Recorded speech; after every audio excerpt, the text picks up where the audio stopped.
Hey everybody, it's Andrew, and I'm talking to awesome people because it's Monday, and today's awesome person is Rich Costey. Hey Rich, Hello. how are Hi, you? Andrew. Good. Good to Good. see you. Sir. Really, really good to see you. Thanks so much for doing this. So let's start with your hat. This hat, this is Barbara Bester, architecture firm based out of Silver Lake. I'm a big fan of her work and worked with her in the past. Hope to work with her again in the future. She's amazing. That is awesome. I didn't know architects had swag. She does because she's a particularly awesome architect. Right. Well, you got to be. Does she tour? And that's Uh, amazing. I So, think she does tour. Yeah, she does so probably. No, I does have no. she do? Does she do studio stuff or house stuff? She mostly does house stuff. She did Silvertop. Do you know that house? Luke Wood's house. I met her through Luke Wood, who's the president of Beats. I knew Luke since back when you met him when he was working at Geffen. Yeah. And She does a lot of music business houses. She's worked with some of the Beastie Boys, and her aesthetic is like highly functional, not crazy expensive, and has a good vibe to it, and it feels fresh. Right. That Great. That's how I would sum it up. If she sees this, she'd probably smack me because I said something I shouldn't. But No, or she'll get at least two people who want a hat. right. Can't afford her It's a good services, but want a hat. exactly. So, normally we do these things in sort of chronological order-ish because it's just the easiest way to talk about stuff, and that way you don't leave out everything. Though, of course, we leave out tons and tons and tons of things. But I love hearing about how people got into stuff because, like, we were talking to John Leckie last week. He didn't even really know the studio thing existed, and then he started working at Abbey Road, and a year later he's producing records. Like, he went from nothing Like, to producing in a year, yeah, you which always is hear that. insane. And he skipped Yeah. the entire hierarchy of going through the cutting room and the tape library, and like, no, he was just in the control room, whatever. Most people seem to have had a little bit of, like, either they had a family member who worked in a studio or something like that, or they just got into something similar. And I know you were DJing at 16, according to the internet. So, Exactly. Yes. yeah. So I'm just curious, was that like, Oh, were you always interested in audio for some reason, or did you kind of get into it in a specific way? I think probably like a lot of us, I developed at a young age a severe addiction and reliance upon music. To the degree that when I was in elementary school, I didn't want to go outside. I just wanted to sit at my desk and listen to music, the same cassette over and over again, whatever it was at the time. And as I got older, I started, like, I remember at one point, you've the different music that you listen to gets filtered through your family members, your friends, or whatever. And then at some point, what happened? I was listening to the Talking Heads' Remain in Light album a lot, and someone had left a cassette of My Life in the Bush of Ghosts on the cafeteria lunch table, and I picked it up and I saw Brian Eno's name on it, and I saw his name on the Remain in Light album, and I started to see that they were both said produced by, and I was starting to wonder what that meant. And I think that's when I first started to think, oh, it's like kind of like being a conductor, but in the studio. And that got me really interested. So probably from the time I was like maybe 14, I just wanted to be in the studio all the time. That's funny because my first sort of like, oh, hey, what's a producer was Fear of Music, where on the back it's black artwork and all it says is produced by Brian Eno. And like, Right. I think I want to be that guy. Right. Yeah. I mean, and I grew up in a pretty isolated place. I mean, I grew up in the middle of nowhere in Vermont, and there was no internet then. We didn't have cable until I was, I don't know, mid teens. And so you would only get these little bits of information about stuff. It wasn't like I could run to the store and pick up a recording magazine or something like So that. how did you find out that like record making existed as a thing and get interested to the point where you decided to go to Berklee and study it? Because there's got to be a little bit of a learning curve to know it's there.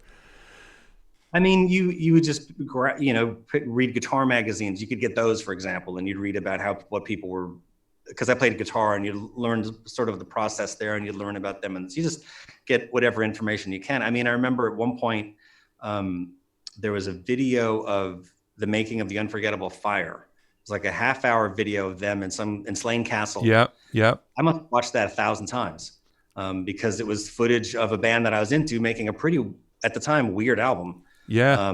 Brian Eno Yep. and Kevin Killen. Kevin Killen, we both know, and just trying to figure out, I'm watching all these clips of them, and I had no idea what anything was that they were using, and which is completely different now because the veil is removed from the studio prop for everyone.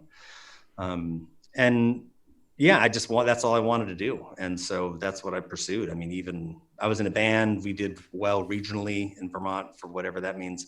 And then went to Berklee and studied music production, started working at a place called Q Division in Boston. Boston at the time was kind of bifurcated. There were basically two main cool studios, I guess you'd say. There was Fort Apache that did much cooler stuff, and there was Q Division, which did the sort of more less cool pop stuff. I mean, not really pop because it was like Amy Mann, right? Versus like the Lemonheads, but that's where I met Jon Brion, and I worked with him a lot there. I was kind of like an intern, kind of doing some engineering, and then I was also hustling like a lot of indie bands at the time as well. And that was while you were at school, or this was after? That started while I was in school, and then it continued after. And then eventually moved to New York and started working at like kind of hip hop studios. And I was still producing like indie records. And around that time, through a friend, I got a job at working for Phillip Glass. Yeah, definitely want to talk about that. Yeah, I mean, and so I was there for like, I don't know, 2 or 3 years. And that was a huge experience for me, on a lot of levels. I mean, I was very much an intellectual listener of music and an intellectual consumer of music, which kind of went against the grain of what was popular in the mid 90s, I would argue. And working for Phil, like, fed that completely. And also it was an SSL studio, and it wasn't super busy outside of his own projects. And I had keys and alarm codes, so I would just go in on weekends and just try things out. Right. And that's where I really was able to woodshed a lot of things and figure a lot of workflow out, because there was no time limit on me having access to that kind of stuff. It was amazing. That's incredible. So, I mean, because he's obviously an incredibly influential composer and does lots of sound design in his orchestrations. But unless I'm wrong, which I'm wrong a lot, he didn't do a huge amount of electronics or processing of sound within the compositions, or maybe for smaller pieces he did. But I'm curious if there was a lot of that and if you spent time sort of sound designing with him, or was it really just dealing with recordings of musicians playing the music? Well, it's an interesting... Yeah, that's an interesting observation because Phil is just a composer. He gets up, he has a very strict schedule. He wakes up in the morning. I can't remember, it's like, maybe it's from 10 to 1 or from 9 to noon. And he writes with a pen or a pencil on composition paper. He has a piano next to him, never uses it. And he just writes for 3 hours every day, no matter what's going on. He feels that like that kind of regimen is extremely important as a writer. And so he would write usually for some kind of group, but it was his conductor and to some degree his producer that were always trying to do the new shit. They wanted to knowingly cut against the grain of traditional classical music. So we would record the Phillip Glass ensemble, or maybe they would add some more players. They would have like say 18 or 19 string players crammed into this little New York studio. And then once we would have all those parts, we would add sampled strings and synthesizers on top of everything that was going on. And it would all be played. There was no quantizing right. going on. So it was always a kind of a wild mix of things. At one point there was, he got contracted to do an opera for La Scala in Milan, the La Scala Opera Company, and they wanted him to like write an opera for them, and he wouldn't do it unless he was able to use pre-recorded music because he didn't want it to feel too traditional. And so he got them to agree to install a sound system for the first time in a 400-year-old opera building. Wow. In quadraphonic to do this opera, and I like recorded and mixed the whole thing in quadraphonic, and it was insane because back then it was hard. We were using Pro Tools. We were one of the earliest people probably in New York to be using Pro Tools, but it was complicated because we still had analog tape machines and we had Pro Tools. And then I was running synthesizers at the same time and trying to mix this thing in quadraphonic. So every time I hit play, you'd have to wait for all this shit to start rolling again. Yeah. And it was taking forever. And at one point, like the producer was in there, and he was seeing how long it was taking to mix this like 2.5 hour opera. And his wife goes, "Geez, guys, what would you do with that SMPTE time code?" And the producer goes, "We would have been done weeks ago." That was a really good cut to the face kind of thing, you know? Yeah, you would have been on a single tape machine, and that's that. Would have been done. Yeah, we would have just figured it out. But So because that was when like I learned to do a lot of programming and stuff, because I didn't grow up in an environment where I had access to those things. Right. So, but that layering you're saying was coming from the producer and the conductor as much as it was from Phil, or? Yeah, Phil would just come in and hang out for a bit. He really was just the composer, and everyone else would just take it. But they had worked with him since like 1974. Right. So that was the process. Yeah, and they still do. So the idea is they never want to do something that sounds traditional. They always kind of want to do something fresh. And there's some sound design going on, but it's not like it's not Hans Zimmer or something like that. You know, it's all in the service of what he composed. Right. It's orchestration, really. Yeah. Right. But you're still doing records while working there, or was that pretty full on? I mean, I know you say you had lots of time, but... Yeah, no, I was still like producing indie bands and working on a handful of I always had other stuff going on. And it was an interesting crew of people rolling in through that place at that time. I mean, Bowie would be around a lot. You would see like different members of the Velvet Underground walking through, or it was, you know, Phil's crew is an odd bunch, you know. So that was like a real, it was a great learning experience. And then at some point I just felt like I had enough of New York, and I moved out to LA. Right. Okay. So let's go back to Boston for a second, though, because you sort of glossed over that you worked with Jon Brion a bunch up there. But let's talk, because Jon Brion becomes very important once you get to LA as well. But I'd just like to hear a little bit, like, what was he based in Boston at that point, and what was he doing? Right. Yeah. What was going on there? He was, for people who don't know who Jon is, he's kind of I don't know how to describe him. He's a brilliant musician, but he's a lot more than that. He's like kind of an iconic character at this point. Who became known for first he was playing on people's sessions because he's such an incredible musician and hook generator. And then he started producing records, and now he's doing a lot of more soundtrack work, and he's done soundtracks to, you know, a lot of really important films. Back then, he was discovered by one of the owners of Q Division. He was doing his kind of shtick, his like live shtick, where he takes requests from the audience and writes songs. Yeah. He was doing that at a small bar in Hamden, Connecticut. So he was already doing that. This is what, early 90s? Yeah. This is like, I think this was late 80s. This is before I was involved in Q Division. Wow. He was doing that. And one of the guys at Q Division had gone to Yale and was out at a bar and saw Jon there and said, "Hey, you should come. We used to have a studio in Boston." So Jon went up there, and he actually was in a band briefly called the World's Fair. With Mike Deneen and a few other people from that sort of Q Division camp. And then eventually Jon started meeting different people, and he ended up writing a lot of songs with Amy Mann, who had just left Till Tuesday and was starting to get her own career off the ground. And when I was around, we were working on some of Amy's stuff. It ended up being on her album called Whatever, which was her first solo album. It's a great record. Yeah, it's great. But at the time, Jon was also just working on a lot of his own music. He would play every instrument. He would come in and sit and read the paper for like, maybe order some food, and would just hang out, wouldn't do anything. And then all of a sudden he'd go in the live room and start playing drums, and he'd say, or maybe he'd play whatever. He'd start on some instrument and say, "Okay, mic up the drums," and he'd mic up the drums, and he would just be singing, and then just go through, and then at the end of the night he'd have a song finished. And that ended up being his first solo album, which didn't come out for like 15 years after that. You know? After like he reworked everything 100 times. That's amazing, because I'm curious then, and if you don't know about this, we'll just skip over it, because I don't know. Did you work with him at all on the Grays?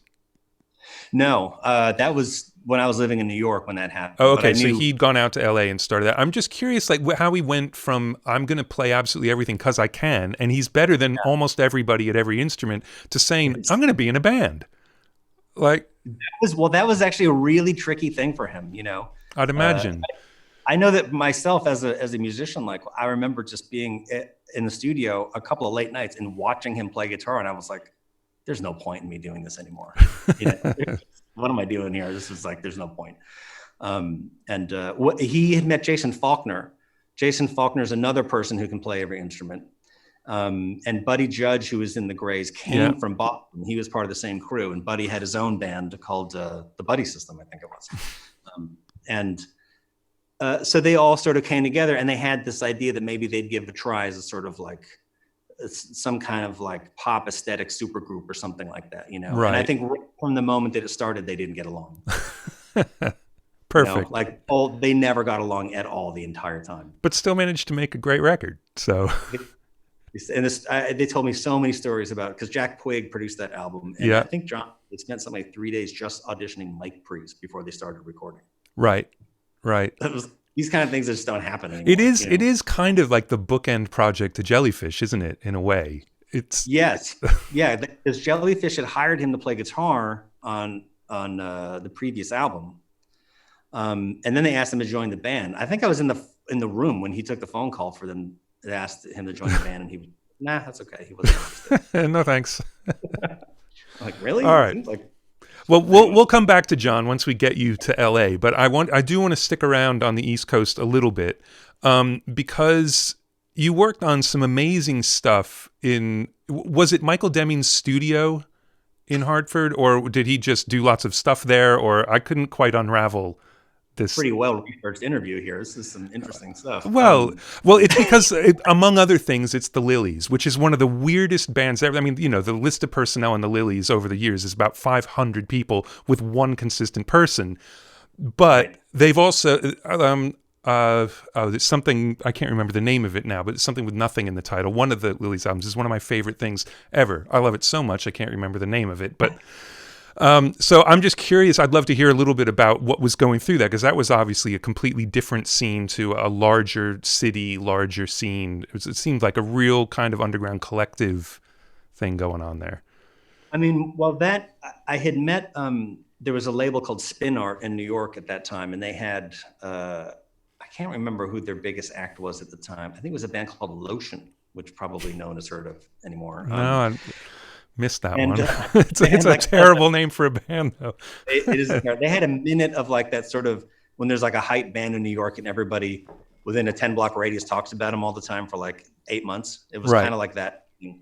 And so I started. I hooked up with those guys and started doing some records for them. And the Lilies is one of their bands. And because I'd worked with Swirlies, who were kind of in the same camp, I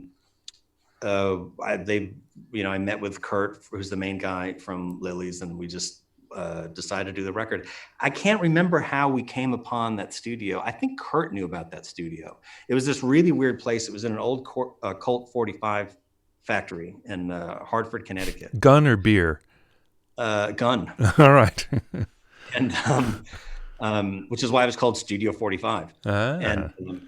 And it was the studio sounded pretty good. They had a Toft console, which those things actually sound pretty good. And the live room was good. And it was just a weird place. I think we all slept there because nobody had any money. And that was an album where, Kurt just let me do whatever I wanted. And so it's become kind of a weird post-rock, I don't know, it's an album that people still talk about, I guess.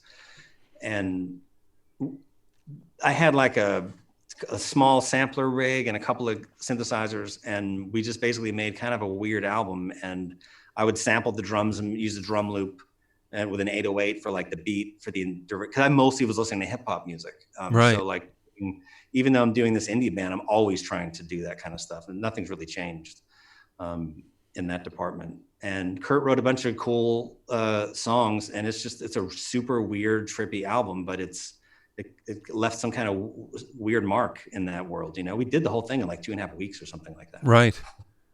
That's great. Okay. So one more thing. Well, no, probably a couple more things on the East Coast though. I'm a huge Bill Laswell nerd. So I'd really love to hear about Golden Palominos, because I've never been able to meet the guy. I've never spoken to him. He doesn't interview much, but he's so I'd love to hear about that.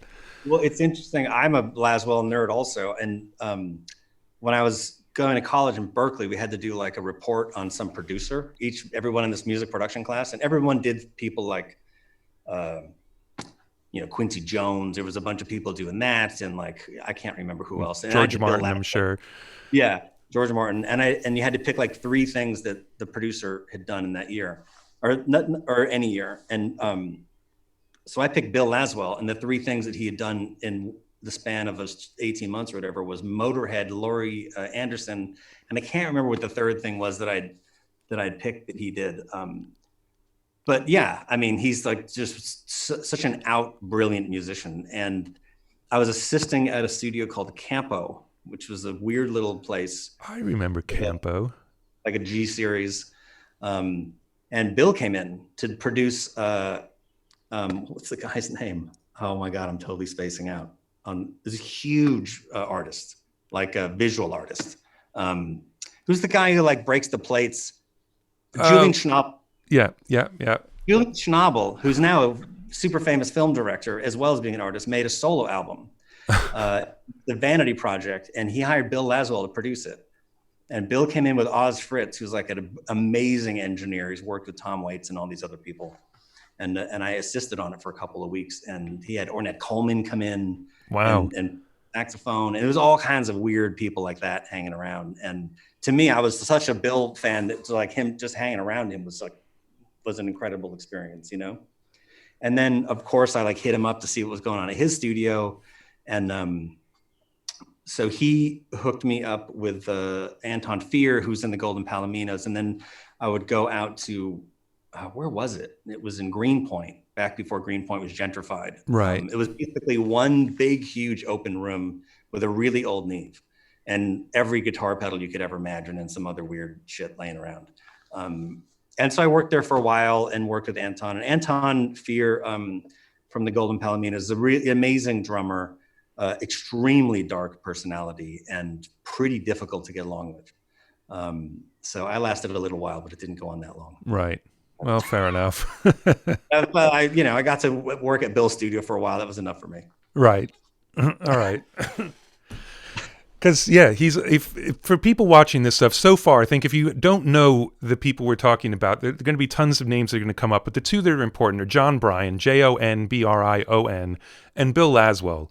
That between the 2 of them, that's 600 records and film scores. You're set for the next 8 months. Just go through the catalog. And all of the work that each of them have done is worth listening to. Yeah. Yeah.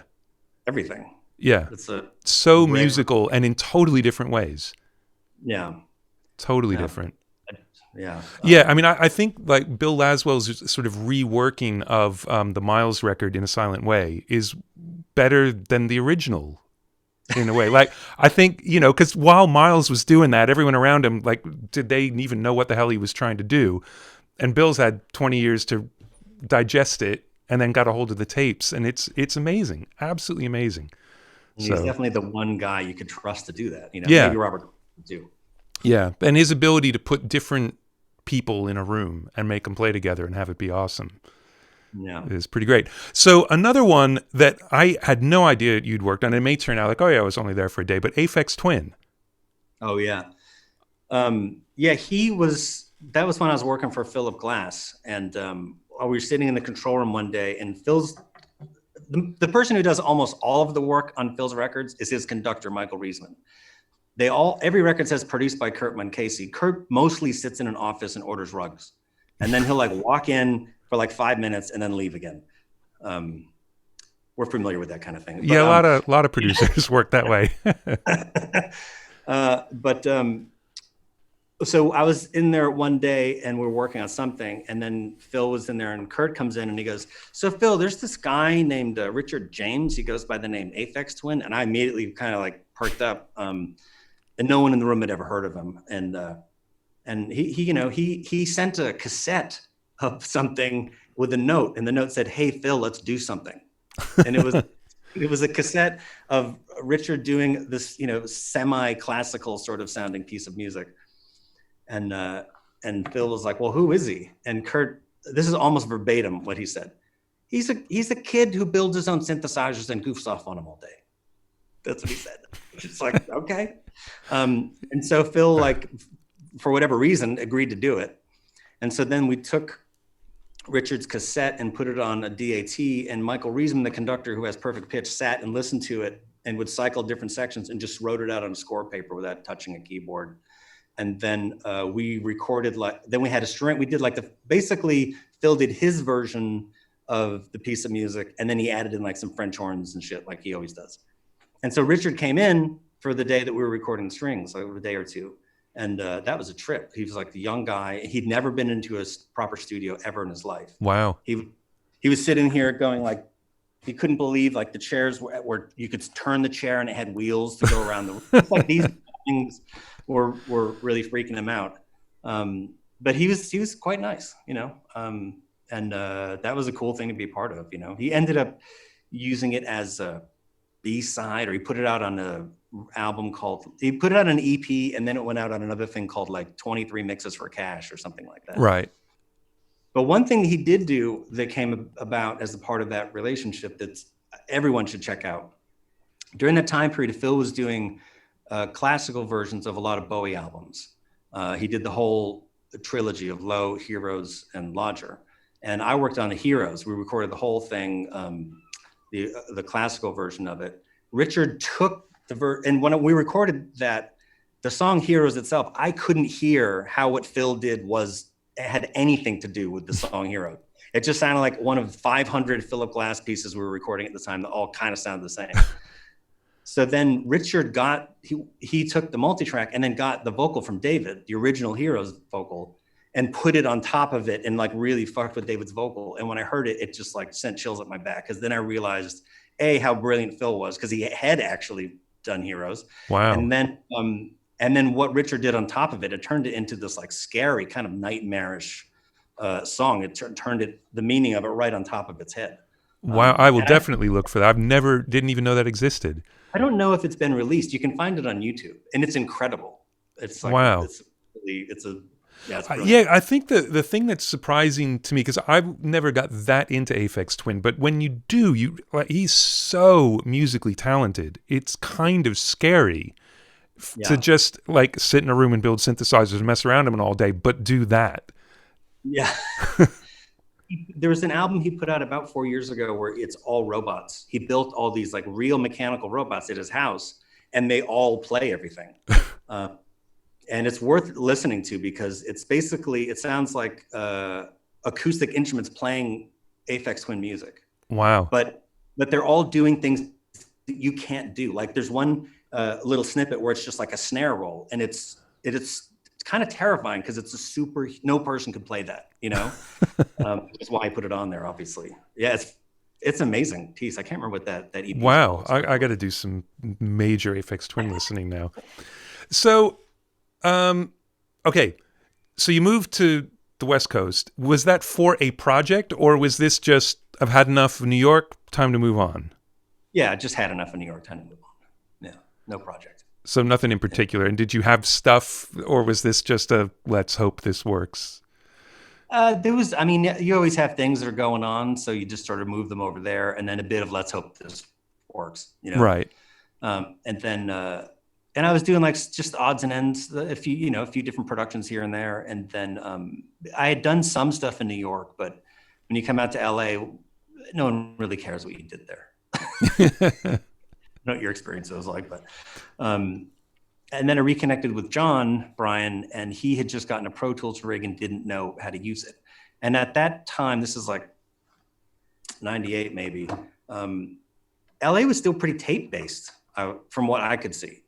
And because of all the experience I'd had working for Phil of new gear, doing things that other people couldn't do with it, that gave me an advantage. And so then when I helped set up Jon's thing at his house, I hadn't seen him in a few years. We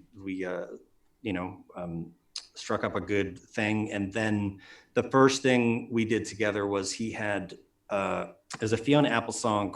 She covered Across the Universe for a movie called Pleasantville. And he had already done some of that. And I went down in the studio and synced up the Pro Tools and, finished recording and mixed the song with him. And we loved the way that turned out. So then it was time to start her second album. And I just did it with him same thing. I was like a co-engineering, co-mixing kind of situation, because Jon's really a gear nut. Right. And doesn't really have any limits to his interests in the studio. Right. So, well, you got to talk a little bit more about that record, because obviously, first of all, it was huge for your career, but it's a huge record in a lot of listeners' lives and in Fiona's career. And I mean, it's a really pivotal record in so many ways.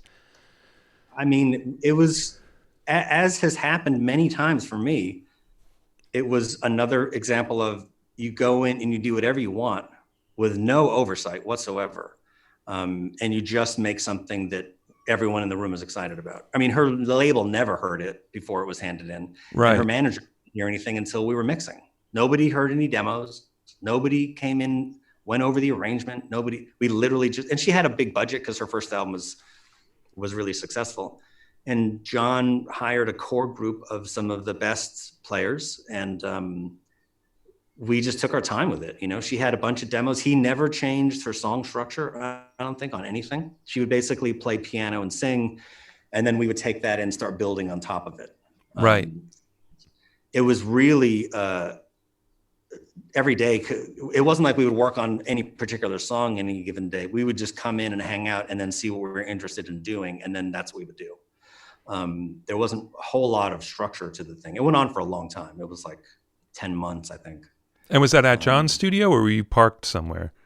Oh, yeah. No, we started at Ocean Way, and then we were in the other building, which is now East West, for a bit. We were in Ocean Way Studio B, which is now United. Yeah. That room is amazing. We had the best time there, as everyone does who works in that room. And then we were at NRG for a long time. Right. And then we were at Jon's house. And then while we were at NRG, I managed to sneak in mixing the Jurassic 5 Quality Control album, which I really loved. That's awesome. And then we did a lot of vocals up at Jon's house and some other weird stuff. And then we mixed, I can't remember. I think we've hit most of the studios in town that I think did need at the time. And did her original piano and vocals survive, like that was it, or did that usually end up getting replaced along the way? The vocals, none of the vocals are original to the piano performance. She would do the piano separately. Right. And on some of the songs, I would just record the piano with her to a click track, and then I would just edit it all together. And we had tape machines rolling with Pro Tools at the same time. And most of the time, the bulk of stuff was getting recorded onto tape. And then I would do, a lot of times the piano would be on Pro Tools because there'd be a bit of editing going on. There was only one song where the drums are recorded digitally, and it's the first song on the album, on The Bound, which I still think I'm pretty happy with how that sounded, that track. And mixing was pretty hard, you know. Jon and I were sort of co-mixing, and that, I don't know if anyone else has ever done that, but it's kind of hard to do because I would start it and I would get something together that I liked, and then Jon would come in and he wouldn't like what I would have done, or a lot of times he would have an aesthetic idea about a piece of gear, like no VCA compressors were allowed. Jon wouldn't use them. He had some kind of thing against VCA compressors. So he would ask the assistant, who was my roommate at the time, Greg Collins, who's a successful producer himself, what I had connected, and he would find out, and then he would undo everything that I had done. And so the first song that we mixed was On the Bound. It took a week to get that song together. And eventually I started like hiding things under the console. I would like put a DBX 160 on the snare drum, and I would like hide it so he didn't know that I was using it. And what console was it? Well, we started off mixing at United Studio B, so it was that Delcon. Right, okay. So I think probably the first third of the record got mixed there, and we took too long and ran out of time. So then that's usually why we would change studios, because we would take one at a time and then we'd see who else is available. Visitor here. Oh, nice. Yeah, my two are, I don't know, the weather's too good. They're out killing things, but it's really good when the cat walks in the console and changes your routing. But anyway, we spent about a week mixing that first song, and I can't remember what my point was. It just went on for quite a while. Yeah. I was just asking. I'm just curious if you ever ended up on a console with VCAs, because then what are you going to do? Oh yeah, no, of course that would never happen. Are you kidding me? No, we'd never be on a console of VCAs. that kind of stuff's not allowed. Well, I mean, it's a remarkable sounding record. I mean, obviously the music is incredible, the arrangements, there's a lot of really interesting new stuff, but it's a great sounding record too.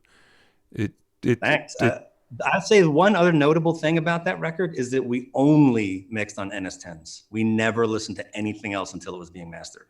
Really? So you didn't even check stuff? Like that was it? No. And it was only tracked on NS10s. We never heard.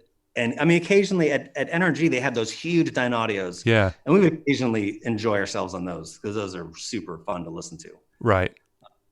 But otherwise, no. And I guess if you're working on the record constantly, you don't have to take rough mixes home because you're never home. So, yeah. I mean, I would probably listen. I don't think we listened to rough mixes. I don't remember. But no, we basically just took as long as we want and did whatever we wanted, you know? And most of the time, that's, you know, that has a better than 50% chance of being good, I would argue. Yeah, as long as people, because some people get lost in that, you know, they want limitations and choices made for them. And so it takes a real talent to be able to navigate in the open sea, I think. But well, we certainly got lost all the time. And what would happen is Fiona would come in and she would be like, what's going on with this track? What happened to this thing I liked and this thing I liked? And then we would kind of look at each other and go, okay. And then we'd rein it back in. So when the adults showed up. Yes, that's pretty much what happened. Yeah. That was a great experience. And then on the back of that is when Lindsay calls my apartment, literally out of the blue. Lindsay Chase, who was Rick Rubin's production coordinator. Yes. And then she was like, Rick would like to meet with you. I'm like, okay.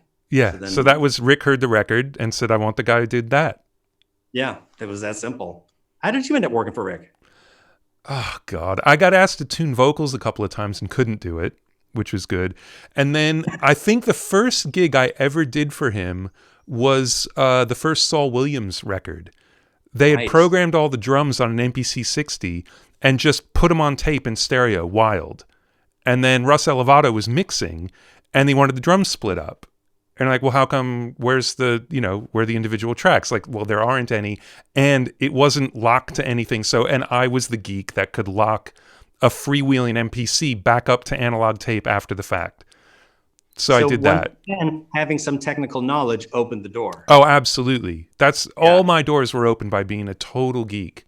And like, I could synchronize anything to anything. So interesting. Well, so, all right. And that's where we met, for people who don't. Yeah. I mean, and not too far along that journey. So was the first thing you did Renegades of Funk? Was that the first Rick project, or was there something before that? There were two before that. I mixed this band called Palo Alto. Oh, right. Yeah. Schiffman recorded that, and I ended up mixing that over at the Village. I'm just trying to think, because you know what? Was it the next Palo Alto record that Jim Scott mixed, or was the one before you? Anyway, whatever. Because I remember I was working on something at Rick's house while a Palo Alto record was getting mixed, and it was when you had to keep coming back and forth to the house and listening to stuff. Right. So Palo Alto, and then Palo Alto, and that was in the summer of 2000, and I remember that because right in the middle of that was the Democratic National Convention here in town. And I had known that, you know, he was working with Rage over at the other studio, and Jim was recording that stuff. And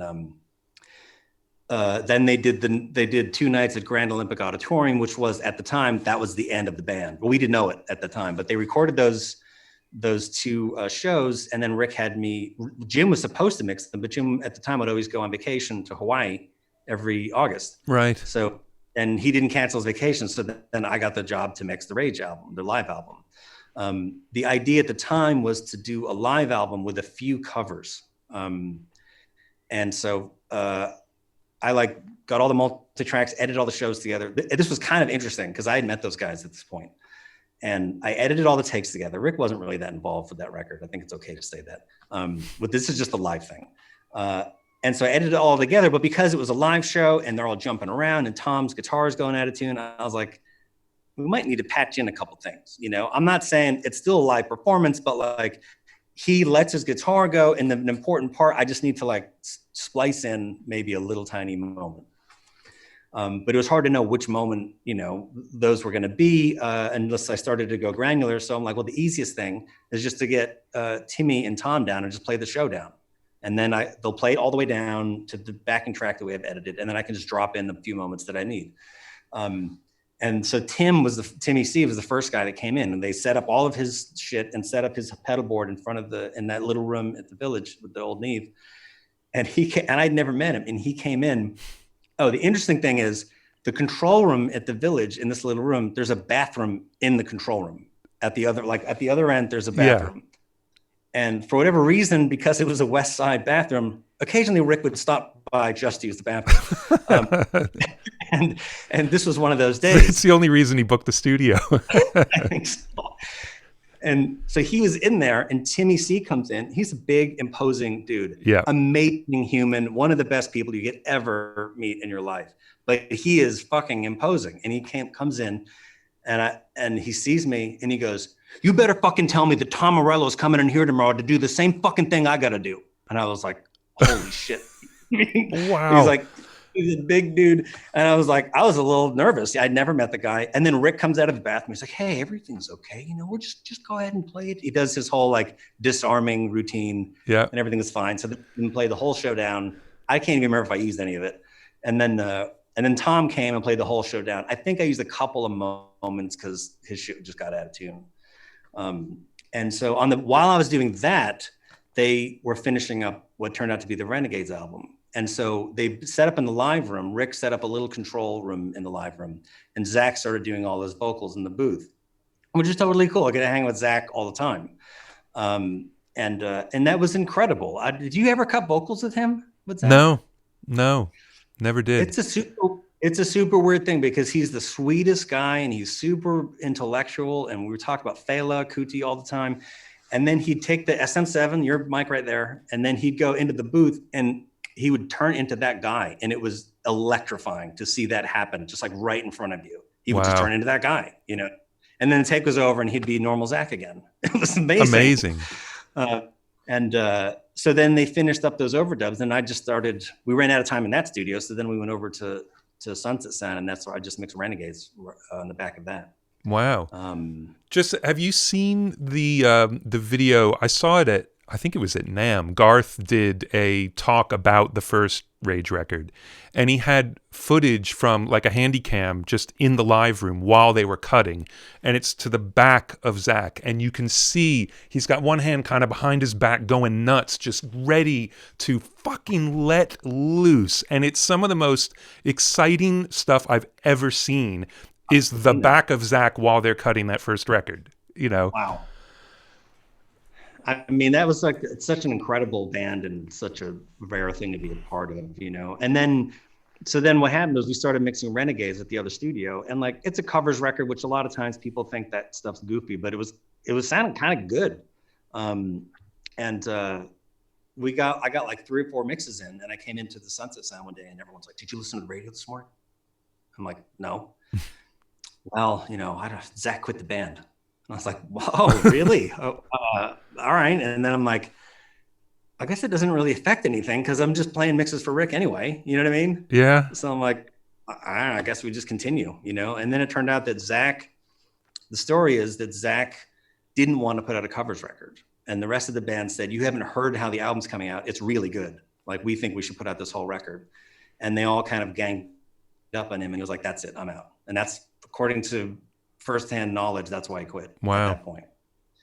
I mean, I'm sure it was the last straw, but still. Yeah, of course. Yeah. And then he told Rick a year later, he's up at Rick's house, and he said that he thought Renegades was the best album they'd ever made. Or, so Rick's like, "Well, you quit the band over this, But at any rate, so that was a big deal. As soon as you start mixing a Rage album, then the phone starts ringing even before the album's done. Yeah. Yeah, well, and then of course, I mean, we can talk about some of the other stuff in a second, but we might as well keep this thread going because Zach quitting the band is what leads to Audioslave. Yeah. So, that. I remember hearing about that project. I think it was on the radio or something. I was driving. It was like KROQ and, there's going to be a band with, these people in it. I thought, man, I bet you Rick's going to do it, and I haven't been able to tune vocals for him yet, but I want to work on that record.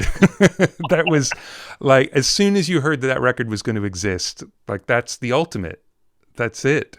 Yeah. No, I mean, I was after Zach left, there was a lot of talk about who should sing, and I sent him down to sing the International Noise Conspiracy because I thought that guy would have made a good front person for. Yeah, Dennis would have been amazing.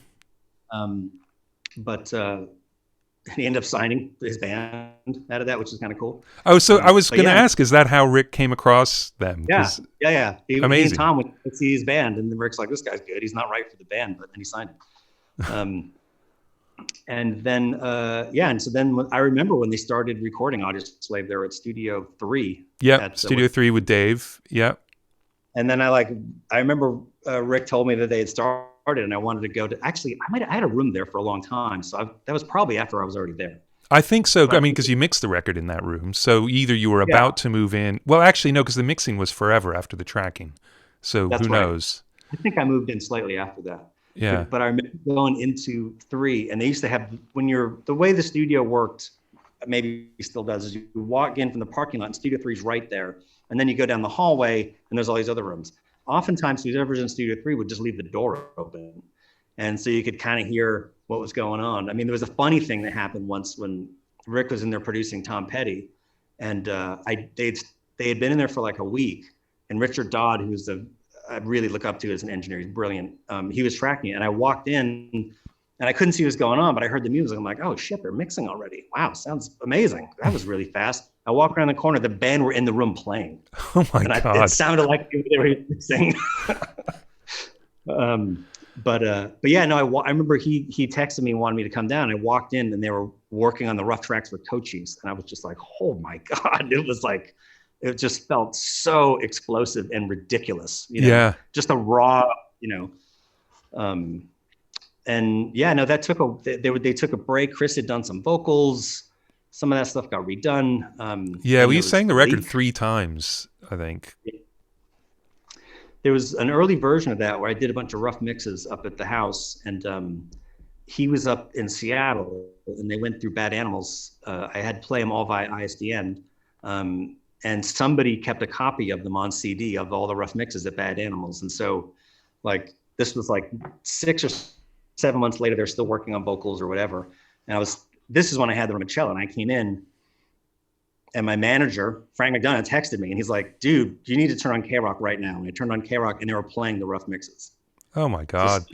So somehow all of the rough mixes had gotten leaked to some website in Italy, and they shut it down in a day and a half, but it took the wind out of everything because, people had already sort of heard what it was going to sound like. Yeah, it didn't hurt the record too much, as it turns out. It did okay. But yeah, no, I remember that happening because I still have CDs of the last roughs that Dave and I did when we finished the record at, not NRG, what was the other one out in Burbank that was the old Scientology building? Anyway, whatever. We did a full set of roughs right at the end of the last bits of the overdubs before Chris sang. And so I still have those. And I thought, oh my God, we're there. And I remember digging through boxes oh, nope, there they are. It's not me. Yeah. It took us a while to figure out what had happened, because the leak never comes from the studio people. Ever. No. It's usually manufacturing or mastering or, somewhere down the chain a bit. Yeah. But at least they were the roughs that came out of Rick's house, and they didn't sound that bad, and so then we mixed that, and that was about a 6-week mix. That took a while. I mean, when you mixed for Rick, it took a while anyway, because he wouldn't always check in. He didn't know where he was. And I wasn't mixing in the box. You'd spread it out on the console like this, and it was on the desk until it was done. Yeah. Yeah, and you had all kinds of stuff running live, too. I mean, I know you had a couple of guitar amps running for snare and vocal and all kinds of stuff. There was a lot of crazy shit going on that mix for sure. That was not a straight ahead, but mixes weren't straight ahead. You could take 2.5 days and try a bunch of stuff out. And at the end of the album, there would maybe be 2 or 3 recalls, instead of the way we work now, recalls are a part of the approval process, and they go on for quite some time. Yeah, absolutely.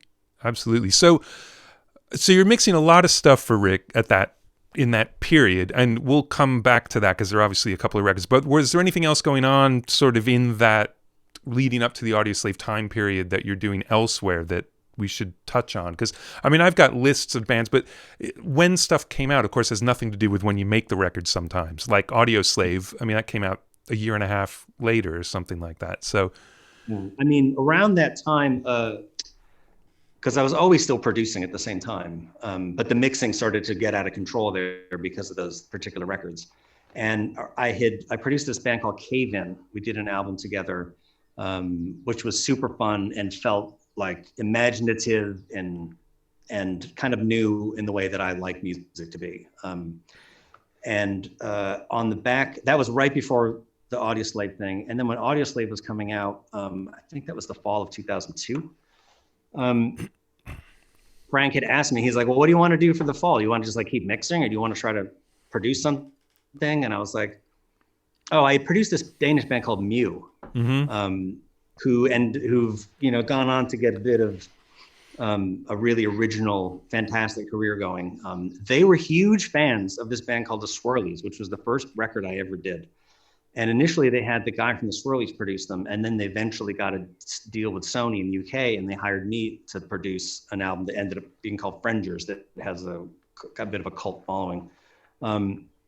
The bass player for that band, when we were working at Ridge Farm, played me Muse. I'd never heard Muse before. We were listening to Origin of Symmetry. I was like, this is actually kind of good. And then when I got back to the States, around the time the Audioslave came out, and Frank was like, you know, is there anything out there you want to produce? I'm like, kind of into this UK band called Muse, but I don't know if they, you know, I have no idea what's going on with them. You know, maybe give them a ring. And he gave them a ring, and the band seemed interested. And they're like, well, why don't you come over to the UK and let's do a few tracks together. And that was in, I think, December of 2002, maybe 2003. So we went to Air and just did 10 days at Air Studios. We did a little bit of rehearsal first, which is, it's only happened once since then, but we did a little bit of rehearsal. And in the rehearsal, that was the first time I think they'd worked with Lecky and a bunch of other brilliant people for sure. But like during rehearsal, there was some song, I think it was what ended up being Hysteria. There was some like descending riff that Matt had that I could tell what he was trying to do. And I just didn't think it was that good. And I remember saying like, there's a better riff for that I know you can come up with. Like, you're trying to do something kind of heavy, but that doesn't sound very heavy to me. And so he was like, really? And then he just sat down on the floor right there in rehearsal and like came up with whatever the part ended up being. So there was a few days of that, and they were all living in this little house in Islington with Tom Kirk, and it was a cool little thing. And then we went into Air for 10 days or 9 days and just worked nonstop. I brought over an engineer friend of mine named Wally Gagel, and we just didn't sleep. And we recorded Stockholm Syndrome, Hysteria. I'm trying to think what a bunch of key tracks happened right in that first time period. And in the same way that this gear thing that we were talking about, there were two different things that happened on that. I brought over the Kima system, I think at this point I didn't have the Kima system because this was just a tryout. We were just going to see if maybe we were together. But what I did bring was the thing called the Nord modular. Nord had a kind of a virtual modular system that you had to run on a computer, and it had like an interface to the keyboard. And so like the first time we used that was for Stockholm Syndrome. I vocoded Matt's guitar riff. The main riff is the kind of a metal riff, and that starts the song. And I don't like to do things that sound too straight ahead. And so I vocoded his guitar, so it had this like sort of weird throaty thing going on. And I don't think he'd ever heard anything like that before. And we immediately connected with this idea of always trying to explore new space when you're doing something. Like, never just tick boxes. You're always trying to go somewhere you haven't been yet, you know? And sometimes it works and sometimes it doesn't. That's just the nature of it. You know? So we did those 9 days, and then decided to do the rest of the record. So then we booked Grouse Lodge in Ireland and recorded most of it there, and then finished it here in LA. Right. Well, yeah, we were going to get to Muse anyway, but right. Well, let's kind of like next, like, you know what I mean? Yeah. Well, sorry, go ahead. Okay, let's go back into Rick World for a second and talk about, we could talk about all the Mars Volta records, but we should start with the first one. Because we gotta, you know, Omar and Cedric, you can't just pass them by. We gotta.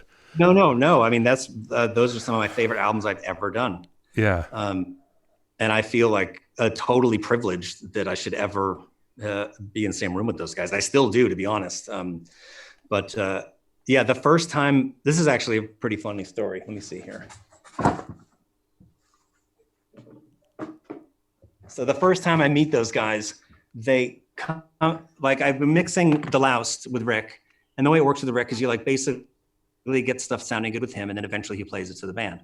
And we got like 2 or 3 songs in, and then all of a sudden Omar and Cedric wanted to come in the studio. I'm like, cool. I just seen them play the Troubadour. It was like the greatest live show I had ever seen in my life. Right. It was insane.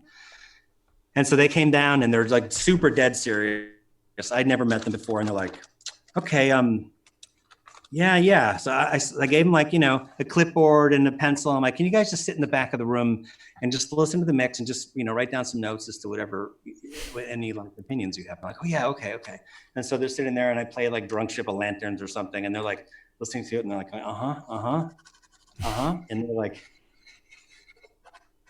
and then when they're done, they go, yeah, it sounds all right. Could you make it sound more like this? And for a second, I thought they were serious, and then I realized that, that they weren't. But in a way, they kind of were. In a way, they kind of were, yeah. And they, incidentally, after a few days, like booted Rick off the rest of the project. And they came in, they're like, well, the good news is the mixing is going to pick up speed. The bad news is you're going to have to redo a bunch of them because we just fired Rick. And I was like, holy shit, nobody fires Rick, They just felt like he was focusing on the vocal a lot, and they wanted all the effects. To them, their friend Jeremy, who had done a lot of the effects were an equal member of the band, is the way they put it. Yeah.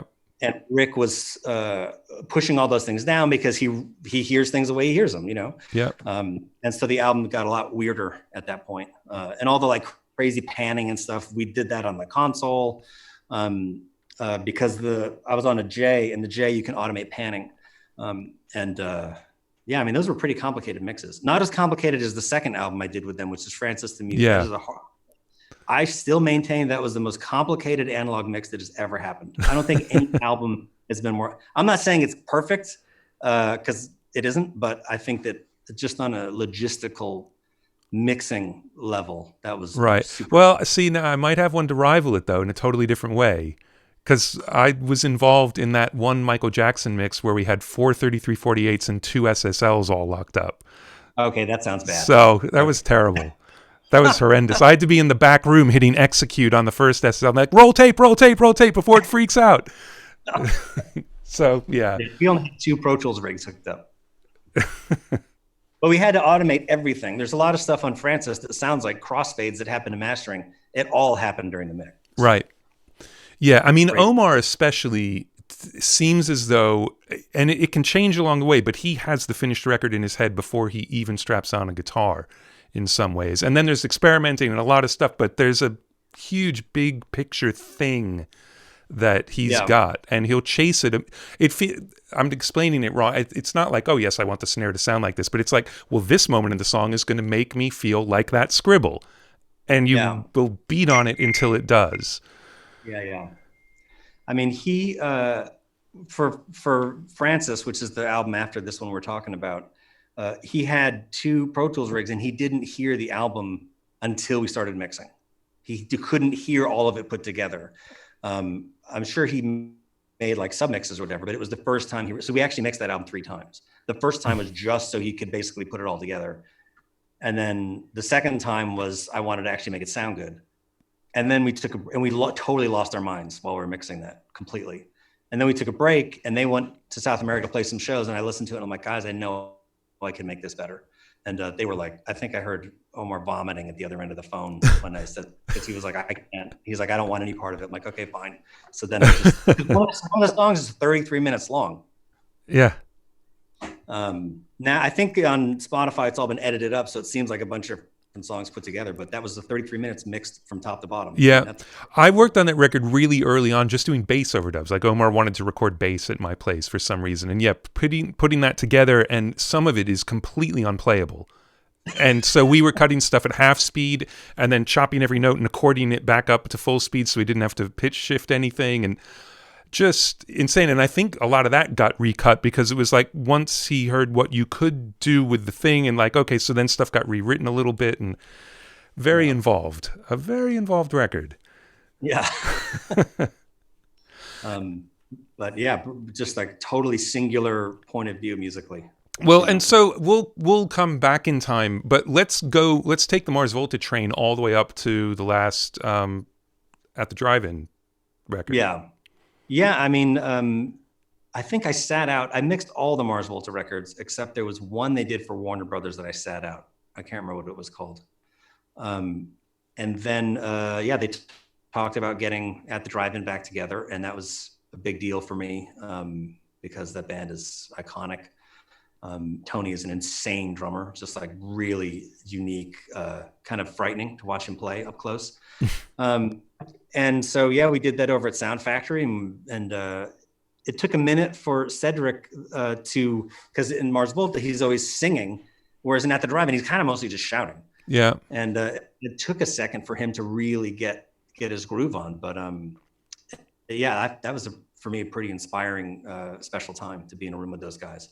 And was that a faster record than a Mars Volta record? It must have been.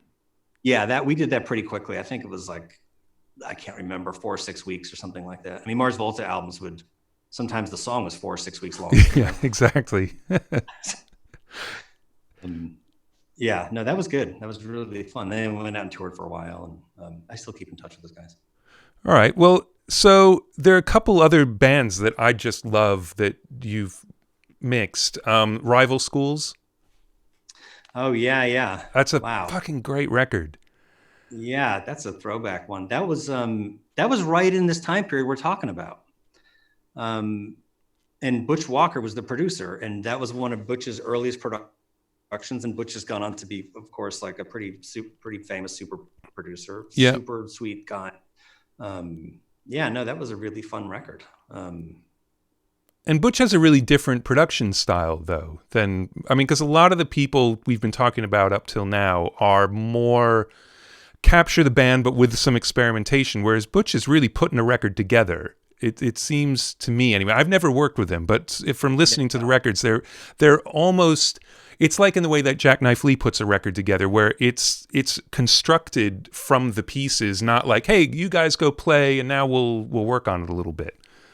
I mean, I think with Butch, at that point, it was actually a bit more like that. It was pretty loose. Right. Okay. I'm just checking something here. Hang on a second. I might be conflating 2 albums. That's all right. No one will know. Somebody's got to know. Let's see here. Somebody's gonna have to correct me if I'm spacing out on this. It'll be in the chat. Mark will tell us at the end. No, that's not the record that. No. We're conflating 2 albums. Okay. No. Well, Schools was a guy from Quicksand. Okay. Yes. No. I mixed that at the Village on that old Neve right around the time of doing Renegades. I don't remember that much about that other than I really liked the album, and Walter was around from Quicksand, and he's a super sweet guy and did really Rick kind of mild-mannered for like an album that's pretty ferocious. And was Rick stopping by to use the bathroom even on someone else's session, or? No. Okay, just checking. I'm just curious. Possible though. It is entirely possible. Okay. I don't think so. So there's a whole sort of group of acts that I want to talk about. And we can group them together, we can split them apart or whatever, but you mixed as far as I know, the first things ever put out for Franz Ferdinand, Maximo Park, Block Party. There's a whole sort of UK, it's not post-rock, I don't even know what the genre would be. They're not necessarily even in the same genre, but like you were the guy when there was a newer, cool UK band, you were going to mix it, no matter what it was. And I'm just curious sort of if that felt like that to you and if you pursued it or just how all that stuff came about. You might still do a bit of that there. I mean, come on. No, absolutely. But I'm saying there was a time when all of these bands happened to be doing their thing and you were absolutely the guy for it. Yeah, I mean, the Franz album was a production, and that was their second album. I didn't work on their first album. Okay, all right. And that was cool. That was super fun. That was before a Block Party and whatnot. I mean, I think that the first of those things might have been the Maximo Park album. I mixed like 3 or 4 singles on that, and that was all coming through Paul Epworth, who was a young producer at the time, and he was the one who was getting a lot of these kind of projects. Right. And then the Block Party record came in. I remember hearing like the rough mixes or the demos for Block Party and just kind of being blown away at how exciting that band was. And Paul came over for the mix of that in New York, and and Kelly was there for a lot of it, and it was cool. It took a minute to sort of like shave the aesthetic down just right, because at first I thought it sort of sounded more like early Roxy music, and Paul sort of sorted me out, and yeah, no, I mean, I didn't.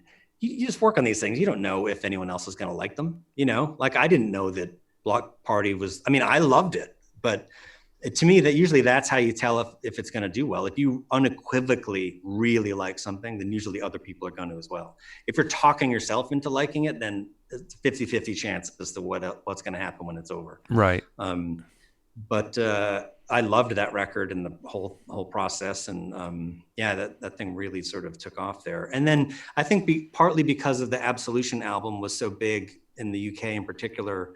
And then after doing these other things, I just developed a lot of relationships in the UK that continue to today. I mean, I've always loved English music. You know, that's been the case as a kid, and still do. You know, I think that there's a good combination of like things that are experimental and also are appeal to a lot of people at the same time. Right. Yeah, I feel exactly the same way. There's a way that they can do things that, if other people do it, sounds cheesy, but they can absolutely get away with it somehow. Yeah. That's a little bit more universal somehow. Well, so we just like flew past the fact that you went from LA back to New York. Oh yeah, we did. And this was, I mean, and I remember it happening because I remember I don't remember what I was working with Rick on, but he's like, Rich is going to New York. Like, what the hell? I mean, I think like, you know, it wasn't like stuff wasn't happening in LA because Rick was still having you mix pretty much everything he was doing. So I'll shut up now and just curious what brought it on. I think it was a combination of things. You could relate to this, like being in the Rick camp is, you feel kind of cloistered in there. And I felt a little bit like when you go up to Rick's house to play him a mix, you'd be waiting in line behind like maybe you or Fiddleman or Jim Scott, and it'd be like 6 people there waiting to play him a mix of whatever it is you're working on. And if you're involved with doing something with him, your entire world must be on his schedule. Yeah. I don't blame him for that. That's just the way it is. He's a busy guy. And after a while, I just got kind of tired of it, you know? And I passed on mixing the second Audioslave album. Everybody wanted me to, and for reasons I don't need to get into, I didn't want to do it. Yeah. And I had to talk to Rick about that as to why I didn't want to do it.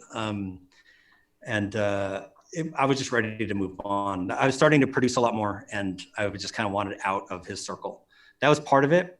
And the other thing is that when I lived in New York before, I was broke, and I was less broke, and I wanted to see what it'd be like to live in New York, not broke. So yeah, I moved back to New York for a while, and it was really fun for a few years. And then I was, you know, after a while, it kind of wears you down. But I had a lot of great experiences there. Yeah, that's a totally different city when you're not broke. I've only really lived there broke, but you know. I mean, it wasn't like I was a trillionaire or something like that, but it was just like, you know, the difference between like working constantly and being fine and not, you know what I mean? Right. But it was cool. I mean, I had my own room at Electric Lady. I made them pull out a console, and then we carried my 88R up 3 flights of stairs and installed it into Studio C, where Elmhurst has been camped out for a few years now. And it was, I mean, it was interesting because Electric Lady, probably jumping forward here a little bit, but like Electric Lady at that point wasn't that busy. They were really having a hard time. Right. And I moved in there, got Brower to move in, and kept the place really busy. And, you know, Lee Foster claims that I kept the place from going under. I don't know if that's true, but I'd like to believe it. Yeah, I'm sure it is true. I mean, because it's, you know, the studio system obviously has collapsed now, but it was always sort of teetering. And when you're dealing with real estate like New York, it's going to teeter a hell of a lot faster than in a place like LA. Yeah, no, they didn't own the building, even though the studio had been there for, you know, decades. And the landlords were putting the screws to them. I mean, soon after that, they were bought out by an extremely wealthy person, and they can do whatever they want now. That's kind of who should own the studio like that. Yes, you know? Yes. So I mean, you know, how to make $1 million in the music business, start with 5, you know. That's it, basically. Well, so let's talk just sort of conceptually here for a second, because we've gone through a lot of different geographical moves. We've gone through a few different consoles, and you're sitting in front of a different console now. We talked about this a bit earlier. You had the Kima. So you got a Kima to work on this Muse record, like, we're going to use it on everything, and it's going to be great. And you do this a lot where you're pushing yourself. And actually, you talked about this, I think it was in another webinar, where you talked about the fact that you actually did a record in Logic because you didn't like the way it sounded when you bounced it out to bring it into Pro Tools. And so even though you didn't know Logic, like, well, fuck it, I'm going to do that. And the same with Cubase. And you never say, you're not interested in being in your comfort zone, it seems. Yeah, I guess I'm not. I mean, I don't see it that way. I would like life to be more comfortable. And the thing you're talking about, there were the first two times I mixed a record in Logic was, the first thing was Foster the People, Mark's first album. He used Logic. He'd been using it as an artist. That's Pumped Up Kicks he wrote and mixed entirely on Logic. And so to me, it was clear watching him use that program that was his kind of his instrument. He can play everything, but that was his right. And we did a couple tracks together. We kept it in Logic because I wanted him to be familiar with the tools that he's using. And I think that's part of the reason why, like, we did Houdini and Kids. Kids has a different name now. But it still felt like Mark's music, and then I mixed Shin's album for Greg Kurstin, and Greg uses Logic.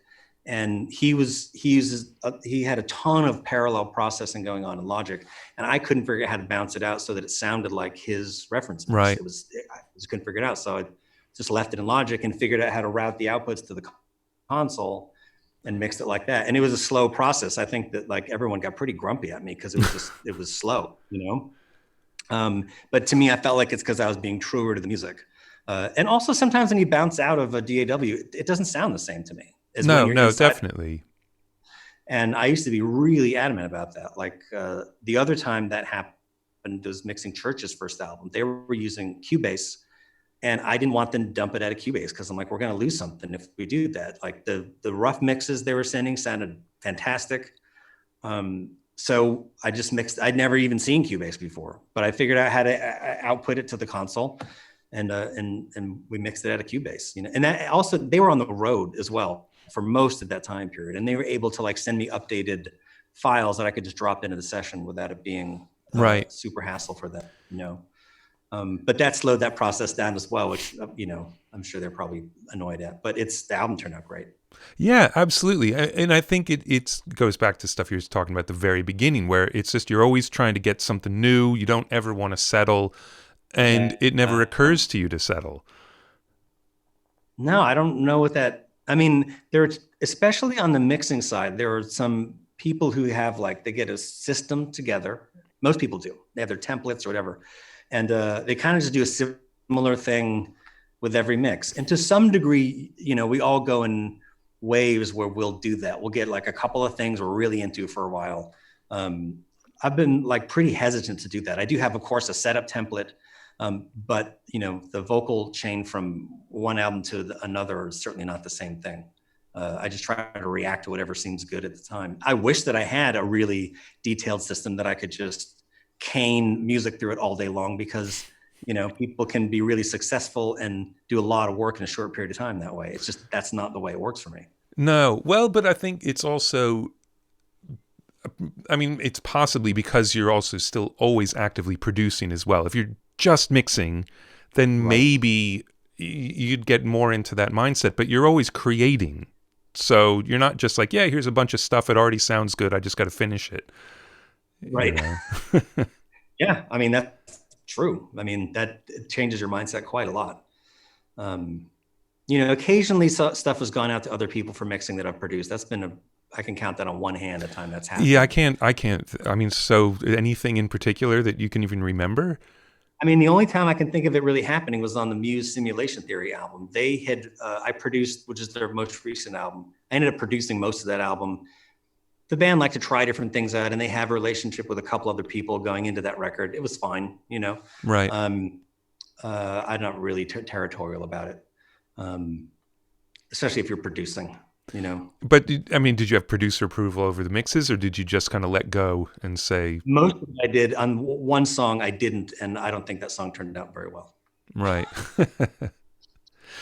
So, all right. Well, let's just talk conceptually about and this is sort of as geeky as we're ever going to get, but I'm really curious to hear your take on mixing your own productions. Do you, because I know I don't do nearly as much of it as you do, but for me, I have two very definite phases to the project. When I'm tracking, there's lots of processing on individual things, but no plugins. It's faders up. Like we just listen to what's tracked and that's it. Then when it's time to mix, I completely ignore all of that. I'm not going to record anything and I'm mixing because otherwise I can't do both things. And do you separate them, or will you find yourself producing while you're mixing and mixing while you're producing, and it just kind of now the record's done? It depends. I've gotten a lot. It used to be more of a mess, like what you just described.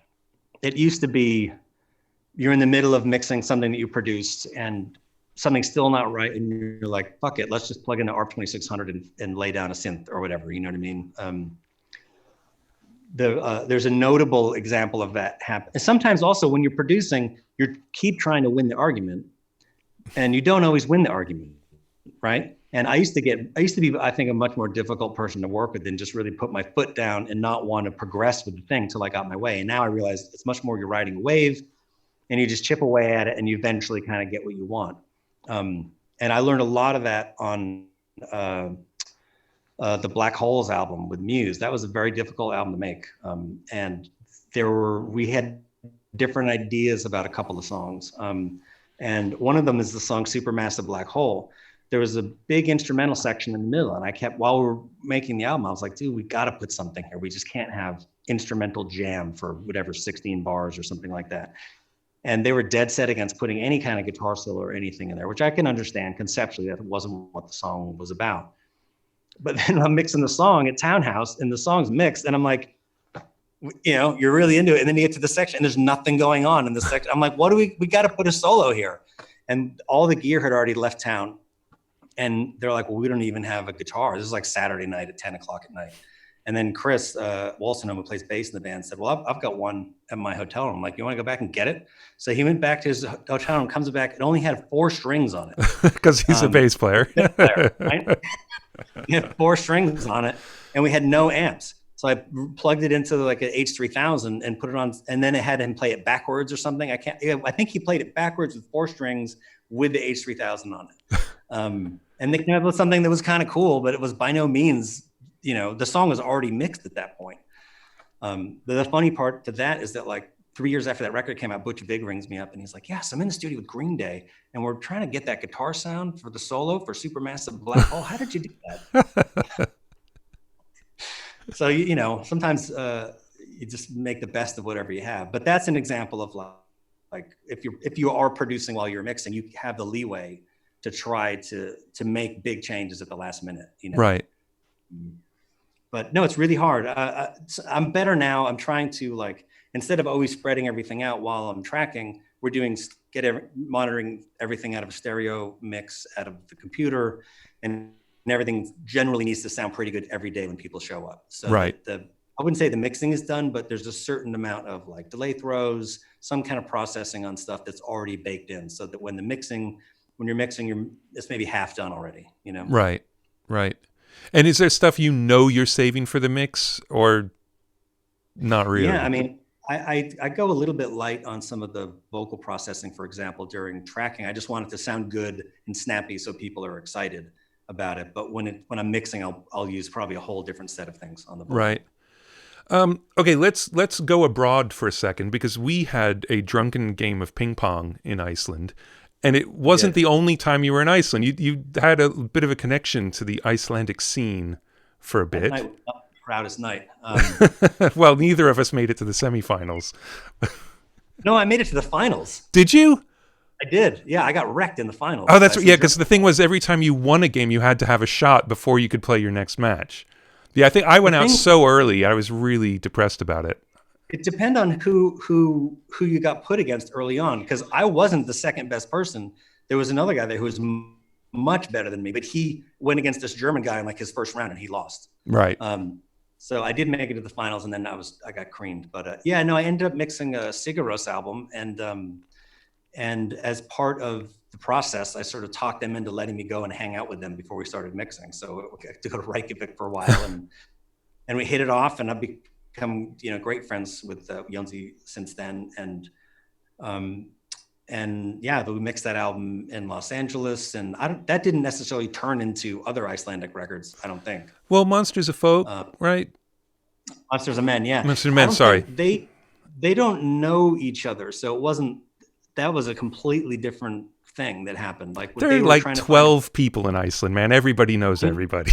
They didn't know each other. No, because I took them over to Jónsi's house for drinks one night, and they'd never met him, and it was like a big deal for them at the time. But, so it's just sort of random that you had a few Icelandic things. Yeah, I think it was slightly.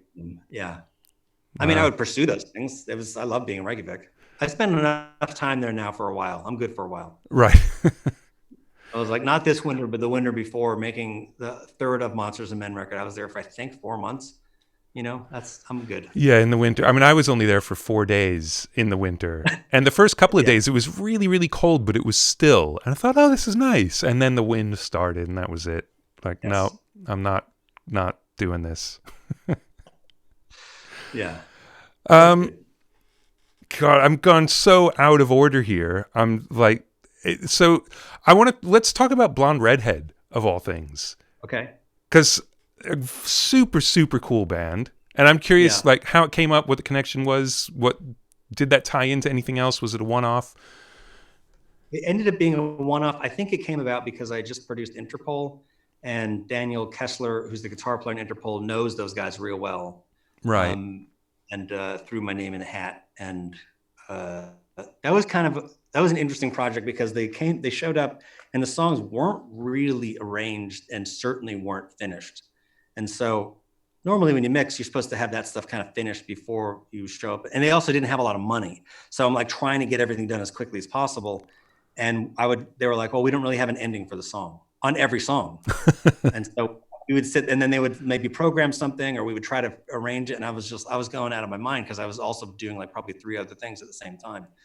And then it turns out Alan Mulder, who's a friend of ours, was also mixing some stuff at the same time. And in the end, they credited both of us with mixing. So I don't even know whose mixes are whose on that album. To be honest, I have no idea. I can't remember. Well, I wouldn't know by listening to it. I mean, I'm a big fan of Alan's work anyway. Yeah, yeah. Well, that's funny to show up at the mix and the song's not done. I mean, obviously, to have open questions is one thing, but there's no ending. There's no ending, and it was just like they hadn't even thought about it, and they just thought that would be normal to figure it out then.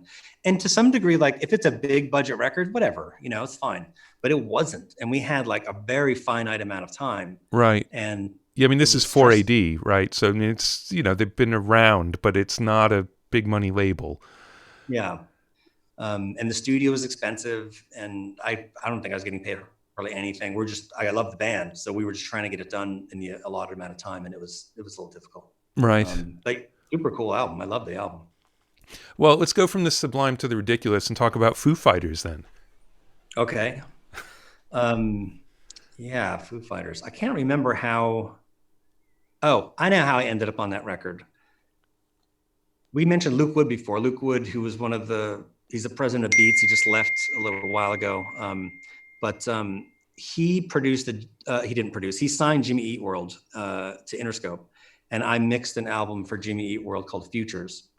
That was produced by Gil Norton. Yeah. Gil's I'm a huge fan of his. He's done so many incredible albums over the years. And that was super cool for me to be involved on that.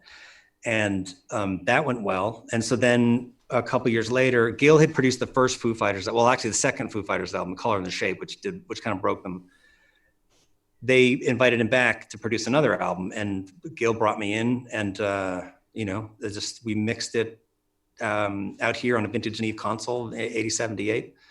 It was a super fun process. I mean, Dave's just a hilarious guy to spend time with. When he gets down to business, shit's pretty serious. Right. But he is very entertaining and is an amazing storyteller, as obviously we all know. Yeah. but that was, like there was a little bit of mix leeway going on. There were rough mixes that I certainly had to pay attention to. But like at the beginning of The Pretender, and like none of us, like a lot of albums when you're working on them, you think like, oh, this song's kind of good. We have no idea if anyone else is necessarily going to like it, and we didn't know what the singles were going to be on that album when we were mixing it. It hadn't occurred to us which ones might stand out from the rest.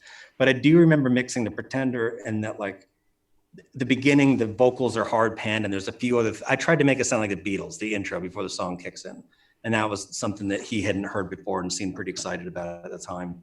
Yeah, mostly the other thing that was notable about that process is for some reason, I don't know why, but for years as a mixer, I would never cut frequencies. I would only boost things. Right. The whole time I was doing all those records for Rick, and around this time, I just didn't. I think mostly because you're working on old knees, which are so broad that you can't. Take they're not made anywhere. for that. No, maybe a filter, but yeah, you're not cutting. Yeah, and you could cut in the computer if something was wrong, but I hadn't developed that habit yet. So it was mostly just fucking boosting everything. So there was like no headroom, and so all the meters in the room were just pinned everywhere. And Dave came in on like the first couple of days and was looking around and was like, I think a little unnerved. So I put white tape on all the meters in the room and drew in a VU that was right in the proper zone. So whenever he came in, he couldn't see what was happening. And he never caught on.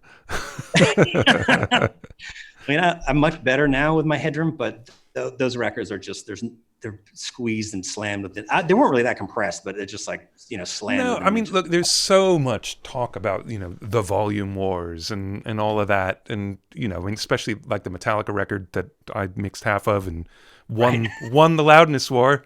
Thank you. But it's hard for people to get how, especially on a full analog mix, how different it sounds if you pull everything back, even a dB. Things fall apart. Other things might be better, and there might be room and sound staging and blah, blah, blah, but it loses stuff, and it's because everything is breaking, and things break in a good way. But when you're breaking like 70 things a little bit, you can't bring it back. You cannot. I mean, that's a perfect way to put it, because I kept I would trim the faders back, and I'd be like, it seems a little funny. Maybe I'll just adjust this one thing, and then a half hour later, everything's back to where he started. And I would do that like 2 or 3 times, and I would just like, fuck it. I guess I think this just sounds good to me, Yeah. Which is hard on the SSLJ, because that board had no headroom. So that was super complicated to mix on that thing. I have a pair of EAR compressors that I would mix everything through, and I lined them to -6. So whatever was coming out of the mix bus, they would instantly be brought down 6 dB before they would hit the insert return on the SSL. Because otherwise, shit blowing up every day. Yeah, but it's just a totally different sound. And then, people use that as the argument, well, you've got to use analog gear and you can't not use analog gear, which we're not going to get into at all. But I mean, I remember Rick's, the 8068 he had at his house, which I mixed a bunch of stuff on. That master fader had a big black knob at -15 because that's where that thing was going to sit. And then you'd still uncal the half-inch machine because it was too loud. Right. That's always. Right. Yeah, you'd always uncal the half-inch machine. Forgot about that. Yeah, I'd never print onto a caled half-inch machine ever. It would always be down to -5. Yeah. Yeah, it'd be perfectly aligned for your headroom, and then you'd have to go boink because there's no way in hell it was going to fit. But who cared? You just turned up the output. You could listen to it. It was fine. But I kept thinking it's because I was doing something wrong. Well, me too. We're both doing everything wrong our entire careers. So you've owned lots of consoles, and you've had a room a lot of times. And even going all the way back to East West when you had the mix room, I mean, you didn't own that, Jay, but you were the only person in that room for a very long time. So you've had your own room a lot, but then you also go all over the place when you're producing. And I'm just curious if you really always want to have a room, or do you feel like it's just the only way you can control your environment well enough? I think it's really important to have a room where you know what the limits are, because you're more likely to push them. If you're in a room where it's unfamiliar to you, you hedge a lot of bets. Right. And I don't think you should hedge bets ever, even though we all do. And so you're more likely to go. It's like the Beatles were in the same room for their entire careers. Those records would not have been the same. Obviously, they visited other studios. They went to Olympic and Apple and whatnot, but they mostly ended up in 2 all the time. And sometimes they would mix in, I think it was 3. Yeah. But there was a confidence that they knew what was going out of the speakers, so that when they like turned something up to an extreme level, they felt comfortable with knowing how that was actually going to sound. And when you're in a room that you don't know that well, you just can't, you don't have that level of confidence. So, and also when I was at cello, most of the time when I'm mixing, there's a lot of stuff coming through. You can't be changing rooms a lot. You just park and stay, you know?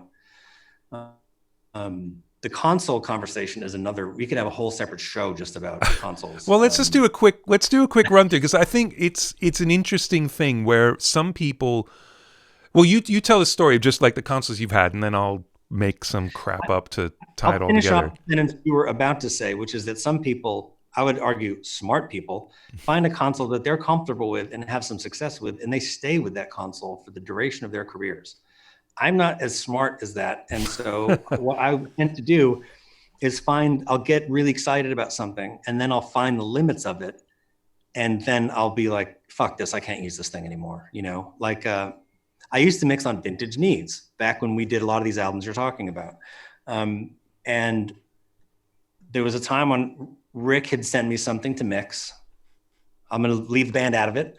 And I was on a vintage Neve and I could not make it snap. I couldn't make it. It just wasn't coming through. I was on the 8068 over at Sunset Sound, and I could not get it to do what it needed to do. And I was like, fuck that. And so then I left there and started mixing on the J. And to me, the J was really cool because it's DC coupled and has tons of detail, which at the time, nothing had that amount of detail. It didn't have the same kind of heft or front or grip that like a G series does, but it has like all of this detail. And so as soon as I pushed the faders up, I was getting tons more detail than anybody else at the time. Right. So that was also like kind of a competitive advantage. But then after a while, I started to feel like the record sounded a bit clean and a bit slick. And so then I went back to the G series, which was stupid. But I mixed a bunch of stuff on the G series, realized it was stupid. So then I bought an 88R. I got a great deal on an Eve 88R. That was smart. So I did a bunch of things on the 88R. For those keeping notes, that would be the Arctic Monkeys Humbug album.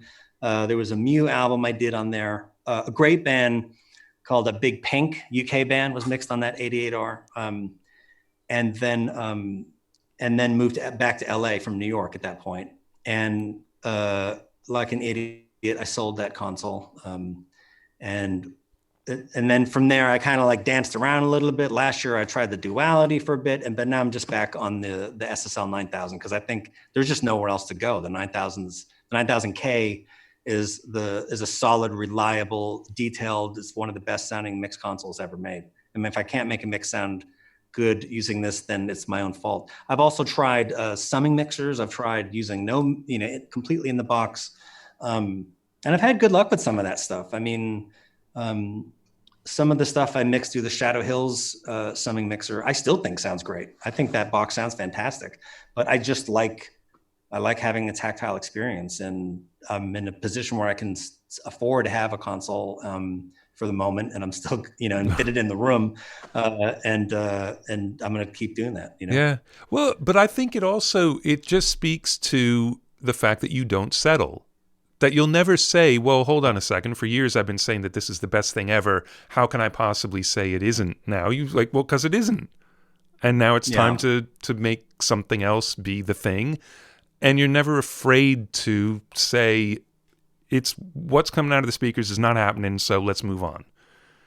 Which is pretty bold. I see the stuff that I use as, not as a crutch necessarily, but it does terrify me. Like when I stopped mixing on the Neve, oh my God, was I terrified. I can't imagine. Yeah. But I'm okay. Well, let's ask you another question. This is more of a psychological thing, really. Talking to John Leckie last week, it became apparent that he's one of the few people who do what we do who has absolutely zero imposter syndrome feeling. Are you familiar with the imposter syndrome thing? Yeah. Whereas I am like the walking poster child for imposter syndrome. You seem to be more on the John Leckie scale. I don't know where I fit on that. Interestingly, I had a long chat with Jimmy Iovine, who he is fully he has imposter syndrome really badly, which I can't believe because he's like one of the most successful people of his generation. Yeah, and one you of know? the, from the outside, one of the boldest, most confident people. But that's Yeah, his way of overcoming it, I no guess. confidence at all. No confidence at all.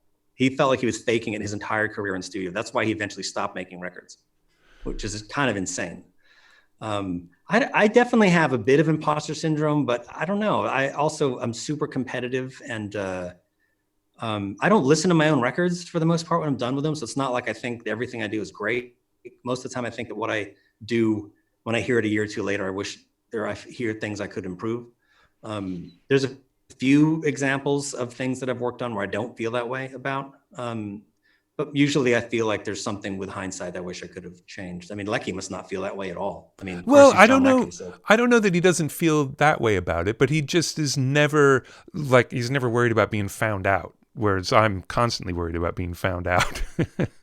Maybe if you come up through Abbey Road in those days, you give you a different sort of confidence, Yeah, I guess so. I mean, it was a very different era, but I mean, yeah, just to, yeah, whatever. It's an interesting thing, and it's also interesting how at first you would think like, oh, well, maybe having that is what drives people and whatever, but there's no like, this is what's going to make you good. There's just a weird raw talent that has nothing to do with anything else that's going on inside of a person. That is whether they're good at making records or not.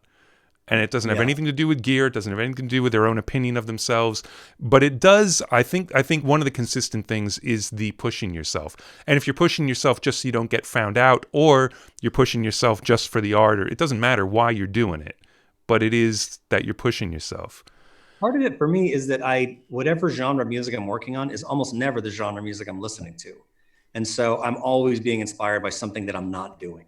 And I'm always thinking of like, how am I going to get some of that happening with whatever the album is that I'm working on? And most of the artists that I've worked with over the years expect that, I sat out production on a couple of Muse albums, and I got back in the saddle with them on this most recent album. And Matt and I had dinner, and he said that I'm a disruptor. He said that I go and disrupt everything that the band is doing. And he said, and he thinks it's in a good way. I happen to disrupt them in a way that works for them, most of the time or whenever we do it. I don't necessarily feel that I'm a disruptor, although I have done that occasionally, like really fucked up someone's flow because I'm trying to get at something, Right. There's a UK band, Biffy Clyro. I did the new album, which is going to come out soon. It's great. Everybody buy it. And the previous album, Ellipsis, when we started that album, the first day we worked on a track called Wolves of Winter, which ended up being the first song on the album. And I had just gotten the Fairlight. So I just wanted to use the Fairlight on everything because it's the new shiny piece of equipment in the room. Fairlight is like a really interesting 80s sampling keyboard. Thomas Dolby. So if anyone wants to hear a Fairlight, and Peter Gabriel. There you go. All that, yeah. So we were recording a live band, and then I was like, I had this idea that I wanted the kick to have that Fairlight sound. I wanted it to have that pocket, and I wanted everything to be shaped around that sound. I wanted the sound of that to inform every other decision that we made. So after I got a take of the drums, we edited it together. We made a MIDI track of the kick drum, triggered the Fairlight, and I had him go back in and replay the drums without playing the kick drum. Oh, and because I wanted to be able to crank the room mics, I had him not play the cymbals. So Ben's out there and he's got he can't use his kick drum and he can't use his cymbals. And this is the first day in the room with me. And he's just like, what the fuck is going on? You know what I mean? But it came out great, and then the whole middle section, the song kind of breaks down for the chorus. That's all Fairlight programming. And that wouldn't have sounded the same if we were using Ableton or something like that. It has an aesthetic and informs every other decision that you're making. It's not the quickest way to make albums. But obviously, for some reason, I've never been accused of making an album too quickly.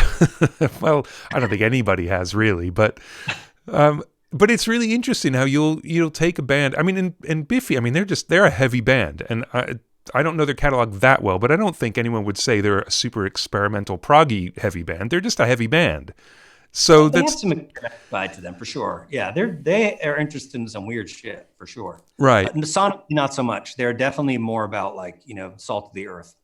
Yeah, But so to go down that road on day one is like, it's bold. And I'm sure it didn't even occur, if you weren't thinking like, I'm going to show them what I'm about. Just like, oh, it's this song and I want this. And that didn't even cross my mind. I had lunch last winter with Frank Turner, who's another UK artist that I've worked with. And he was talking about the process of working with me. Now, his album, that was the quickest production I'd made in, I don't know, 15, 20 years.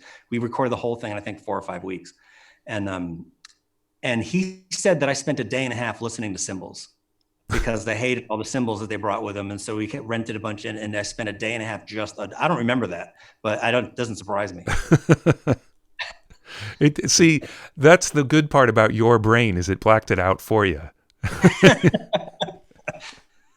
But that's amazing. Out of 28 days. Didn't black it up Frank's memory, unfortunately. No, but I love, out of what, a 31-day project, a day and a half of that cymbals. I just hate cymbals. I just hate them, Well, Well, when you get them right, they sound really good. But if you get them wrong, it's just a fucking white noise generator that obscures everything else you're trying to do. There's a great article that needed some proofreading, some weird typos in it though, but I think it was through the Grammy site, and it was about Peter Gabriel's 4th solo record. It was just a lot of people talking about it.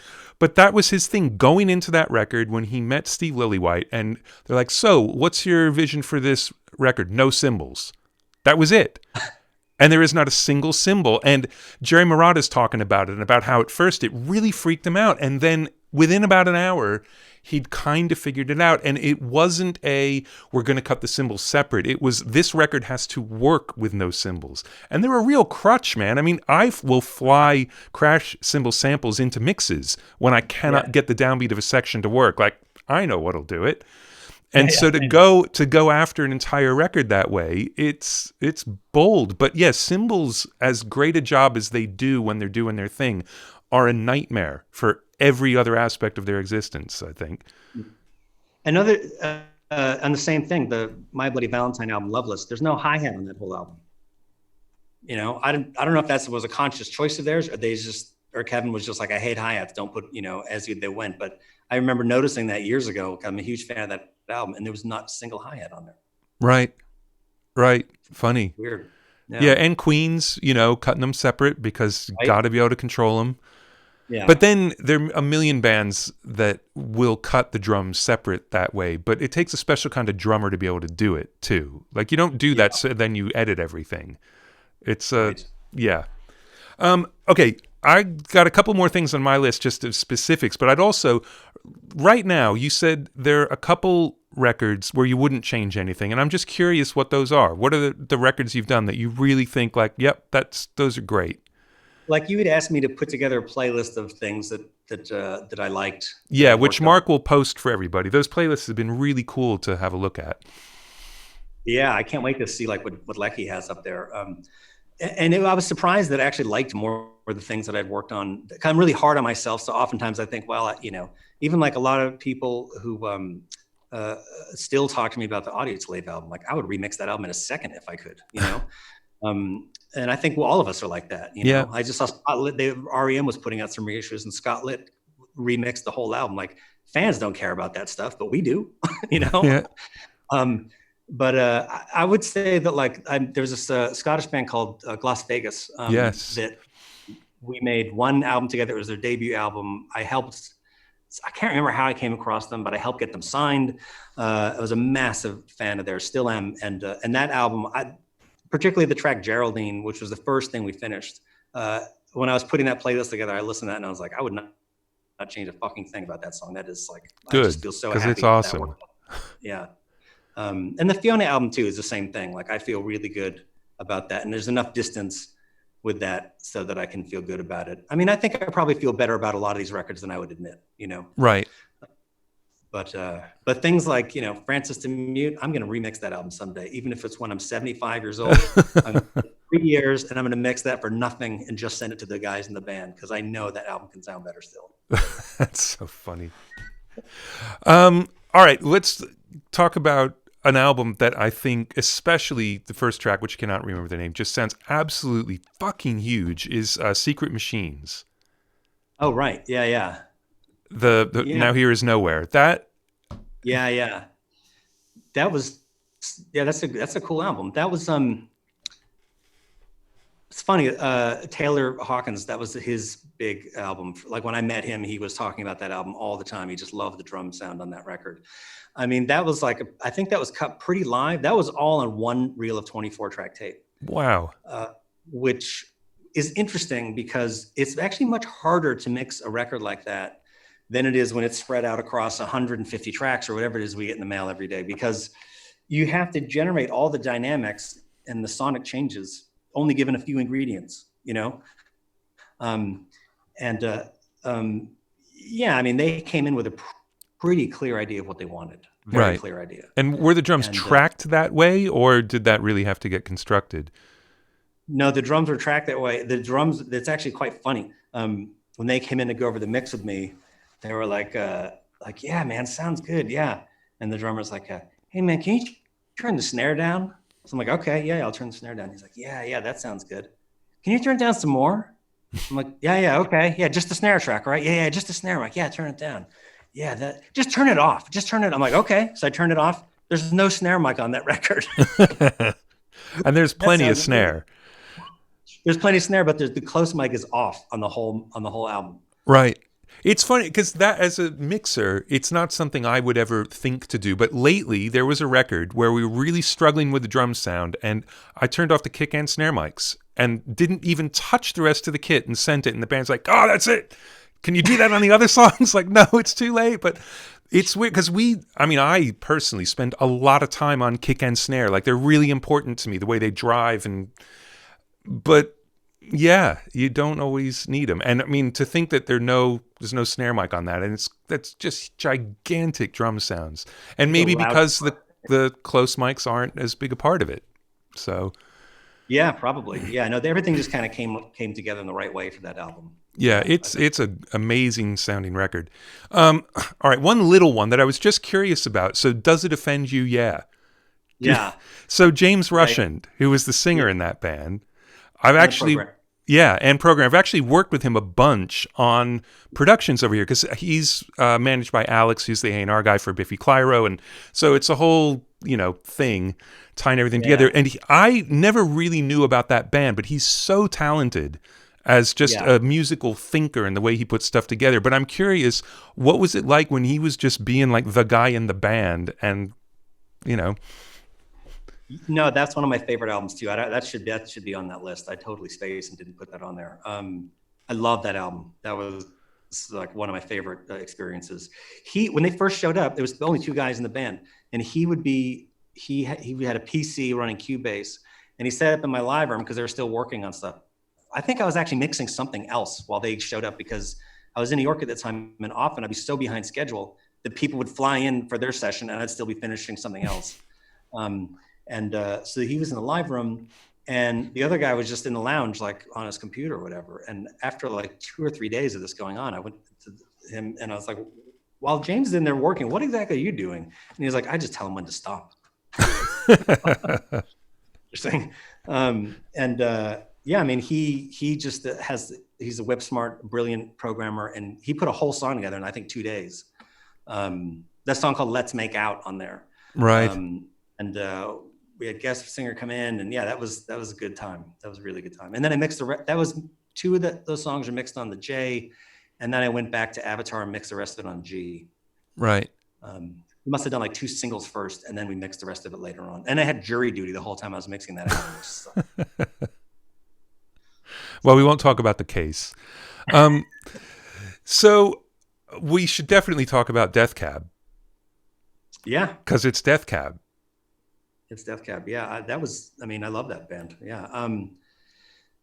Chris Walla called me up to work with them, and I'd known the band, didn't know all their catalog as well as probably should have at the time.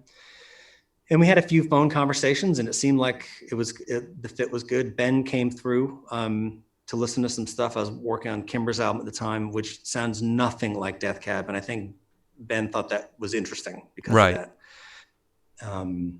And so, yeah, we started working together, and it was another one of these situations where we did a lot of shit upside down and wrong. That was for the Kintsugi album. One of the things that's notable about that album that I didn't know at the time was that Chris Walla a month. Chris Walla had produced all of Death Cab's records up until Exactly. that point. Yeah.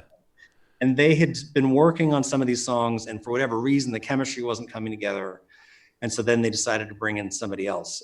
And that's when I started working with them. The vibe was great. The vibe with everyone was great. Chris set up in the B room, and he would take the live recording stuff, and he would just basically, he had a modular synth and Logic, and he was kind of doing like weird remixes of stuff. And I would go in there, I'm like, what exactly are you doing in here? And he's like, I don't know, just goofing around. Maybe we'll use something. You know, sometimes you have to do shit with for no reason and with no ambition. And that's what he was doing. Right. And I was like, okay. And what would happen is I would go in there once in a while, like the song called Black Sun, which we had kind of structured out. I went in there and he was doing some kind of like weird remix of it. And I remember hearing like the chorus, and I was like, fuck, that sounds fucking incredible. I'm like, why don't we just cut to your backing track in the middle of the chorus? So then we imported all of his stuff from Logic, and the song is like, there's a bit of programming, but as soon as you hit the chorus, the sonic landscape completely changes. And that's when we cut to this other version that Chris had been putting together. And then the whole outro was something that he had put together as well in the B room that I just heard and like it was practically making me fucking sob listening to it. I mean, the song is about, I don't think it's a big secret, it's about the end of Ben's marriage. And it was so heavy. At the time, like I still like to do this, would work on one song for like maybe 3 or 4 days until we got it to a good place, and then would park it and do another one instead of like cycling through a lot of songs.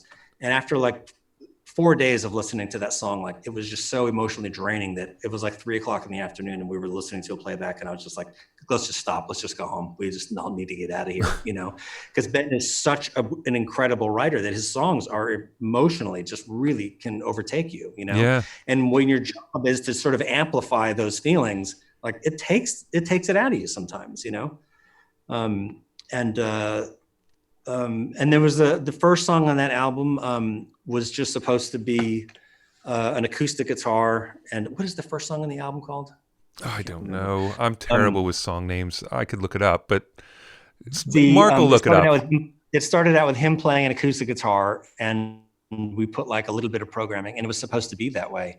And we kept adding stuff to it, and it just got better and better. And then we added like Lynn Ellen. We had a lot of vintage drum machines on the record, and we started adding a bunch of vintage drum machines to it, and it just took on a whole new life. Yeah, that was a fun record. It was a lot of experimentation as well. Because I was curious. I mean, one of the reasons I wanted to ask you about it was because Chris had produced everything up until then, but he was still in the band. But it sounds as though for him, it was just this huge weight off his shoulders, and now he could just go fuck around and be a band member instead of being responsible for the whole thing, as opposed to having it wrenched out of his hands and losing control and it being a horrible thing. Well, I'm not sure that that's how he feels like what ended up happening. I mean, the cool thing was there were a lot of times where we had all 4 of them in the room together playing at the same time. And that had never happened. Really? Because he was always in the control room. Right. And we got like a Beverly Drive. There's a whole bunch of stuff on Beverly Drive that wouldn't have happened without them being in the room together. That felt really special.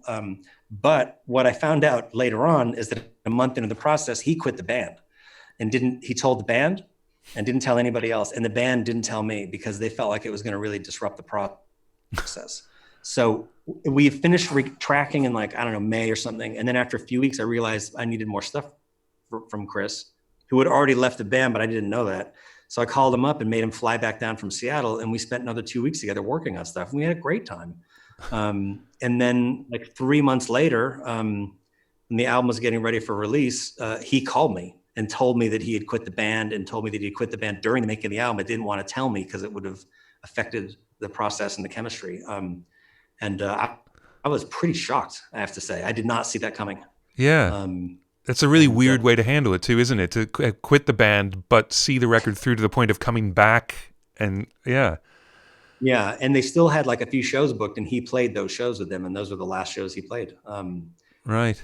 And there's obviously some acrimony going back years between the different members, which I found out. But the process of making that album I had no idea. There was no bad vibe that I was aware of. Wow. Amazing. Weird. Yeah. And then we did another album here in this room last year, which was great. There's some new guys in the band, and it was a bit more of a live performance based album. I think it wasn't quite as experimental, but it's great. I mean, we set them up. So Jason McGurr, the drummer, was in my booth, and everyone else was in the control room. So I felt like I had Death Cab playing in my living room. It was incredible. That's awesome. And with Zach, Zach tracking live too, right? Yeah, Zach and Depper, and Ben was just like singing into an SM7 with no headphones, just listening through the mains. It literally felt like they were in my living room. It's really special. In LA, my room, all I really had was a massive control room, and then I had a small booth you could put drums in, and I did a couple records in there with full bands like that, and it's pretty awesome. And it doesn't actually tie your hands as an engineer much. It's, no.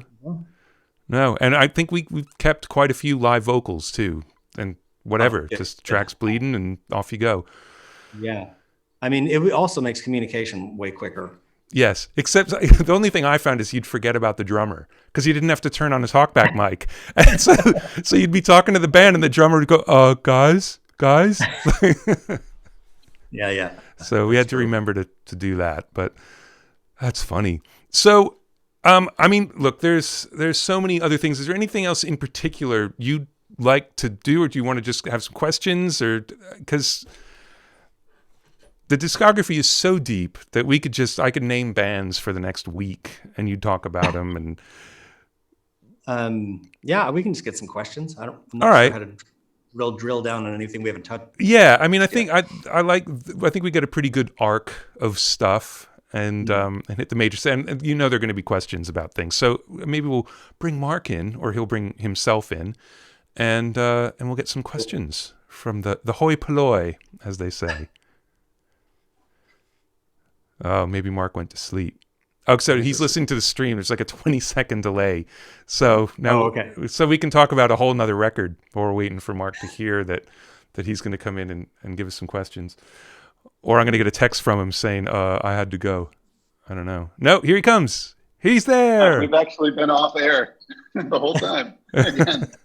That happened last week as a joke. Yeah, it's not a good joke. It's not a good joke. Cool.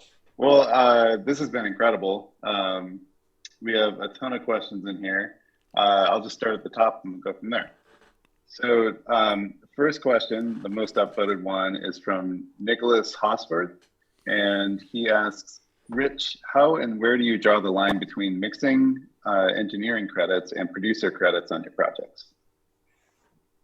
I mean, I don't do a lot of co-production. If I do, it's usually with the artists. I'm cool with it. If I'm working on something and the track gets sent to somebody else, that's fine with me, I try not to be that territorial about that kind of stuff because it doesn't really matter. If your name's associated with it and it's a project that everyone's proud of, it doesn't matter. I'm happy to share engineering credits or whatever. Mixing is usually a one-person job, so either you mix it or you didn't. Except for in the case of Blonde Redhead, then usually it's easy to delineate what happened there. Well, I think another aspect to that question is, do you find yourself on what is supposed to be a mixing gig, kind of finishing the production, and then do you care if you get a production credit at that point? Yeah, that definitely does happen a lot. It depends. If it's something that you're really digging in on and changing a bunch of stuff, usually you try to at least get an ad prod. And also because you frankly need more time. If you're just mixing, you can kind of just bang it out and make stuff sound great. But if all of a sudden, like I need to redo a bunch of drum stuff, make a bunch of edits, then it's going to take longer. So then you change the conversation and turn it into an ad prod. And then I don't care that much about the ad prod credit. I just want them to like maybe pay me a little more, but definitely acknowledge that these mixes are going to take a little longer because I have to do more work on them. You know? That's part of what that is about. Yeah, I found a big part of that is also how much you like the people. If you like the people, you'll do all kinds of stuff. And yeah, it's just mixing. If you don't tune one vocal, that's production. It's not that severe, but you tune one vocal and people ask for publishing, for all that. Yeah, well, yeah, I'm always on the wrong end of that conversation. Awesome. Okay, so the next one is for both of you. This is from Alejandro Alvarez, and he asks, how would both of you approach heavy compression in your face vocal sound now versus before? So has anything changed in how you guys go about that? Go ahead, Andrew. Well, actually, I want to turn this into a question for you, because I feel like Muse, and not just the records you've done, but one of the defining features of Muse records is how loud Matt's breaths are on the lead vocal. They're as loud as the vocal, every single one of them, and it's exciting, and it's a really awesome thing, and obviously that's a compression thing. So, and that's a stylized thing. And now versus later, I still feel like there's some records I don't compress vocals at all, and some I've got 3 parallel chains and I'm going nuts on them. So, but I'm curious, so what's your take on it as more of a production thing? I mean, in the case of Matt, that's how he sounded on Origin of Symmetry. And when I started working with him, that was the bar we had to reach. I loved that album, I still do. And that was he had a very aggressive, distorted vocal sound. And I just continued down that path. I would compress him quite a lot. There's a lot of distortion just blowing up like a 1073 on some of the early stuff we did together. And that's just, when he inhales, he does it in a loud fashion. That's something, okay. That's kind of how he sounds. Not so much nowadays, but certainly, he'd be excited and hitting it pretty hard there. And nowadays, obviously, you'd go through and probably duck it all out so it sounds nice and clean. They did the Drones album with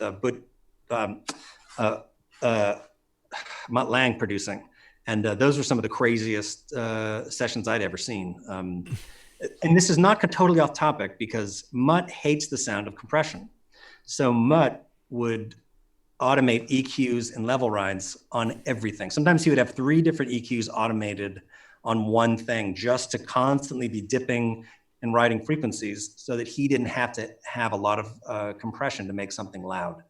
And I'd never seen anything like that. He would spend a month working on one song after it was recorded. So there's a lot of different ways to do it, Right. And on the Audioslave days, you just hit 4 and 12 on 1176 and just smash it and you're good to go, Yep. Well, and as a production technique, would you do you track with more than one vocal mic? Do you take a bullet or something else or 57 sitting next to something and treat them, or is it all after the fact? Just get a good vocal down. No, I would definitely change mics up. There would be one mic normally for lead vocals, mostly, unless there was something that's wildly out of character. And then for BVs, I always try to switch up. Yeah. Sometimes on the last Death Cab album, we would use a lot of cheap handheld things to layer in underneath some really expensive mics. And I think that's a great sound. There's loose talk about making a plugin series with somebody about some mics that will do some modeling that will do exactly that thing. Right. Yeah, I think I've usually, whenever you have time and you do a mic shootout and you're ooh, that's the lead vocal mic. Whatever was second, that's the background vocal mic, because it's going to be a different character. And yeah, we did that on Chili Peppers a lot, C37As for all the background vocals, because there's just such a different character to the SM7 that's big and open and, right in your face. So yeah, 57s, 58s, definitely. Yep, those are always good. Always good. And same goes for a lot of stuff. You try to change it up a little bit, but okay, yeah. Okay, so one more for both of you. This is from Miko.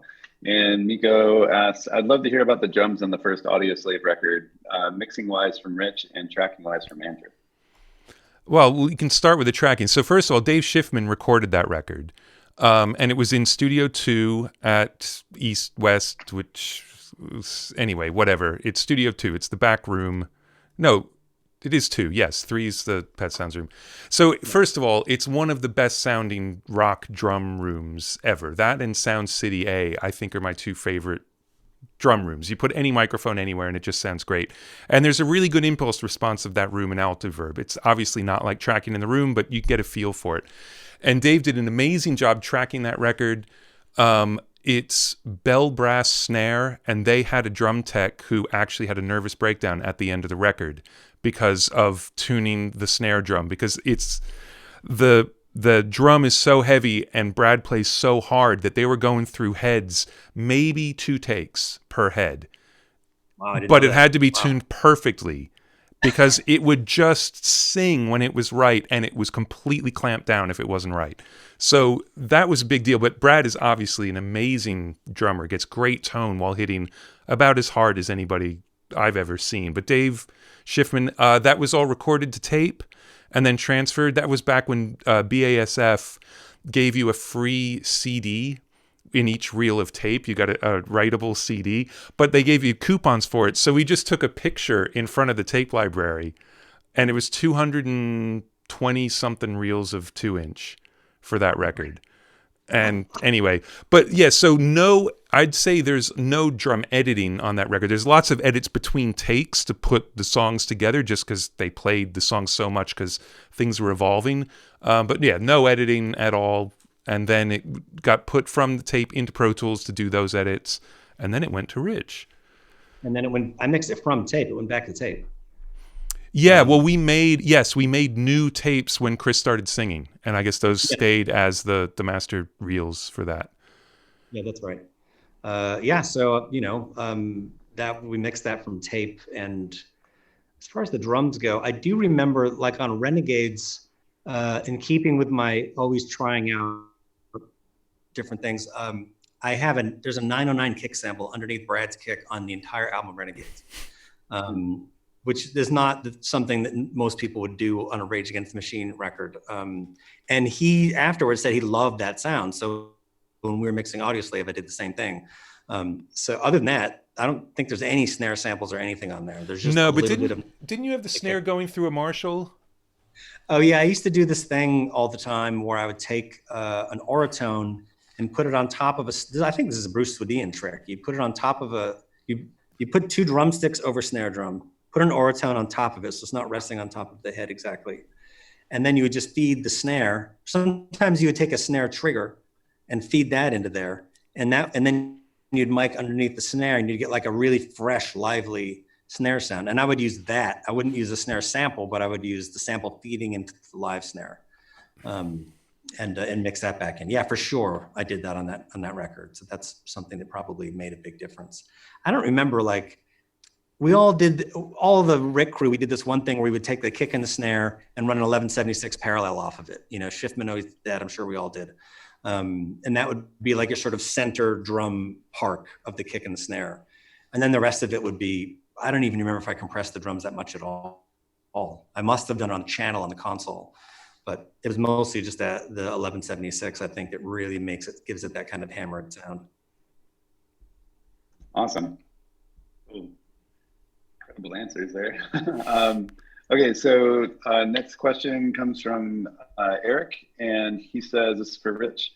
I'm a big fan of your guitar sounds, especially Muse Too Many Stories. How did you capture that on the edge of breakup sound and still keep it full, loud, and aggressive? Yeah, so he's referring to that album, Too Many Stories by Muse. Their guitar sound is always fantastic, I think, on every record. With those guys, we mostly used this amp called an Overbuilt, which was one of the guys that started Matchless left and started his own company. We used that on the Frangers album, and the band bought a bunch of them, and they used them ever since. And I'm pretty sure on that album we used them as well. It would just take a long time to get a sound together. They did an album with Michael Beinhorn right before that, and Bo, the guitar player in the band, said that Beinhorn spent 7 days getting the guitar sound together. Yeah, everybody looks fast after Beinhorn. It's amazing. Yeah, but he got an incredible guitar tone on that album. Yeah, the results are always there, but it takes time. So yeah, I don't think there was anything that particular other than we would spend time dialing the sound of the amp, and you just spend a long time moving mics. I sometimes do the white noise thing where you send white noise into the amp, you go in front of it with headphones on, and turn it up loud. Usually I have earplugs and headphones. And then you feed the sound of the white noise coming out of the amp into the microphone, back in your headphones, and you slowly move the mic around until you get the frequency sweet spot. For sure I did that on that album. And then you would do like your first mic, whatever that might have been, and then you add in a second mic, and then you can also check the phase cancellation using the white noise. You flip them out of phase and you try to move the mic until they cancel out as best as possible. And that way you get like a really punchy sound, even though you're using multiple mics. Awesome. Good trick. Cool. Okay, next one is also from Eric. And he says, all of my favorite albums that you've mixed or produced have a great blend of in-your-face and lush soundscapes. He names a bunch of records like Francis the Mute, Blood Mountain, Silent Alarm, No More Stories. And he says, what's your typical approach to creating these types of sound environments? And are you bringing these ideas to the mixes? He also says, Rory's friend from Boston. Nice. Yeah, you just do what you like. I mean, my favorite, I remember like at one point in high school, like one of my favorite records was like Black Sabbath's first album. And another one was like, My Life in the Bush of Ghosts, which are two albums that don't sound anything like each other. So probably my whole life, I've been trying to put those two records on at the same time. And the Sabbath record is more lush than My Life in the Bush of Ghosts, probably. Oh, true. Yeah. There's a lot of reverb on there. So yeah, I don't know. It's just what I like to hear, I guess. I don't know. I mean, obviously, if you're thinking of it spatially, you have like you want something kind of in focus and in the front of the frame, and then you sort of like fill out the rest of it, and in the same way like you're shooting a film or something like that. Record making and making films. I've never made a film. I watch them like most people, and I imagine that the process is kind of similar, in that there's a certain amount of reality and a certain amount of suspension of reality that you're interested in, depending upon the genre of music, depending upon the kind of film. Right. Awesome. Cool. Any tips for some of the creating depth kind of things on there with soundscapes? I mean, you just use effects and don't EQ things quite so much and don't compress them as much, and they'll sort of fade into the background, I would say. Leave those things maybe kind of natural and don't do anything to push them forward. If that makes any sense. Yeah, definitely. Okay, our next one is from Peter Finley, and he says, "Hi, Rich. On drones, there's so much bass and kick punch coming up the middle. It sounds killer. What are your tips for getting that punch and fatness?" On drones, I can't remember if we were on a lot of albums for years. Andrew might have done this as well. There's a DBX subharmonic generator that I would use as a parallel. I'm pretty sure I had that in drones. I used to use that a lot on Audioslave. I was using that, and Absolution, that whole period, and I stopped for a long time. I think, if I remember correctly, I got another one and brought it back for the drones album. So the hardware version sounds completely different to any plugin. Nothing else sounds quite like it. And you just like feed a parallel and you just sort of sneak it in until your pants are flapping, and then you're in a good spot. You're always in a good spot if your pants are flapping. Like that's the quote. That's the T-shirt. It's good. Yeah. That reminds me. It's in. I should grab that this afternoon. Yep. Oh no, sorry. The next question is actually kind of similar to that, and that's what's your approach to capturing and presenting low end. You always have big, deep kick drums, and they never get lost in the mix. I mean, I mostly listen to hip hop music, so maybe that's part of why I'm interested in that area. To me, I just don't compress the bottom end that much. You try to like focus it so it's not wide in a stereo fashion, and then I just don't step on it real hard, and it seems to find room. I do find that a lot of sessions I get in as a mixer, sometimes people go a little crazy with the plugins. You don't need to do that. You don't need to there's room to add plugins. You don't have to do that. You can just leave it alone. It probably sounds fine. I mean, one of the things that Rick used to do when I've been mixing with him, this happened on like, people talk about Audioslave a lot. There was Like a Stone, that song. When I was doing a mix of it, I'd go up to his house, and he was never in the studio and I'm mixing, and he didn't always know what the overdub situation was. And I think I played him 2 or 3 mixes, and he hated all of them. And so then he had to actually huff it down to the studio because he felt like something was getting lost in the arrangement, and he didn't know what it was. So he came down and he just said, unplug everything, turn everything off, start from the beginning. I'm like, okay. So then I got rid of all the compressors and whatever process was going on. And he pulled all the faders down. And then he that song starts with an acoustic guitar. So he pulled the acoustic guitar up. He's like, that sounds good. And then he'd pull up the kick and the snare. That sounds good. And he just went one by one. Nope, not that, not that. And then in about 10 minutes, the song was pretty much done.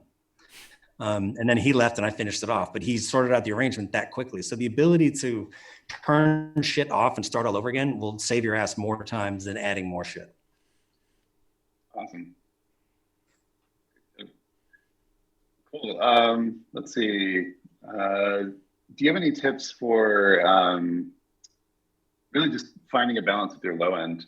So how do you kind of know when that feels good? I mean, you want to be in a room that you're familiar with, and check it on a few places and check it in the car if you have questions, you know. It depends on the genre of music. Sometimes there can be too much low end and it slows down the track. You know, there's a lot of really big rock albums that are super thin in the bottom end, you know. There's like a couple of mixers. Metallica's catalog. You could say that, you know, but to a point. That's an aesthetic choice of that band for sure. And there are mixers who make that aesthetic choice for their clients day in and day out. That it's just a different kind of energy that you present on the music, you know. I mean, for me, I just spend a little more time thinking about that, I guess, you know. And a lot of the music I'm attracted to, that's an important part of the music. Right. Awesome. A lot of people are asking about the boom boxes on your X. Oh yeah. I just love old boom boxes. I have a small collection of them. I mean, you know, I don't use them for anything. I should. I think when I first started recollecting them, we tried listening through them for mixing, and it just has no relevancy to anything whatsoever. So it's totally pointless. But it's always fun on a camping trip to show up with a boombox playing the go-go. No one's going to be mad about that. Yeah, anything that runs on like 15 D-cell batteries. The whole shelf just to get it running. Yeah. And some other questions about how do you know when you're done with a mix? Well, usually when someone else tells you that it's done. That's usually when it's done. Well, to turn it around though, like if you're mixing and if you haven't been producing, so you're mixing someone else's production and the artist is not there, what gets you to the point of sending the first mix, knowing you're going to go back and forth and it won't be finished, but what makes you feel like it's time for other people to hear it? Yeah, that's a really good question, because sometimes it's very hard, especially if it's a new situation and you don't have a relationship yet. I found that I do better if I like get to a point where I think it sounds good and then I don't send it. And then I let it sit and germinate for a day or two. If you have time and you pull it up the next day and you might have a little bit of a different opinion about it or whatever. Yeah, you just have to get it to a point where you feel really excited about it. And sometimes that doesn't always work for certain artists, you know, like I did a bunch of stuff for Springsteen. And the interesting thing about Bruce is I kept thinking like, God, it's Bruce Springsteen. I got to make it sound amazing. So I'm like putting it through the big tube, you know, vocal compressor and making everything sound as big and as deep. And then like after doing this for a while, John Landau, his like longtime manager producer, said, I wish he told me this in the beginning. He's like, basically, if it sounds expensive, Bruce isn't going to like it. I'm like, oh shit.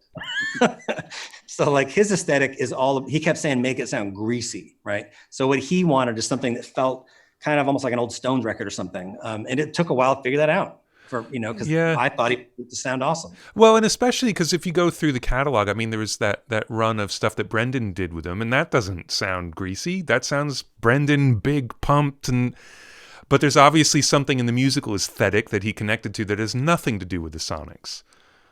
No, he doesn't listen to sonics at all. It's so weird. You know, he definitely has a lot of opinions, and has like very specific feelings about small changes, but he doesn't get technical at all. Interesting. Awesome. Okay, 2 questions about mid-range for you. So the first one, I'll give you both the questions and then you can shape your answer that way. So the first one is, please talk about the second Haim album. It's super inspiring, and especially the mid-range. And then the other one is, how do you manage a crowd of mid-range without thinning out sounds too much?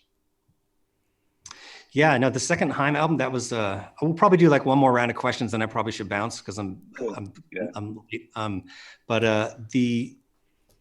really proud of the way that album sounds. It took a long time. They're really dogged in their pursuit of what it is that they want to say, to put it mildly.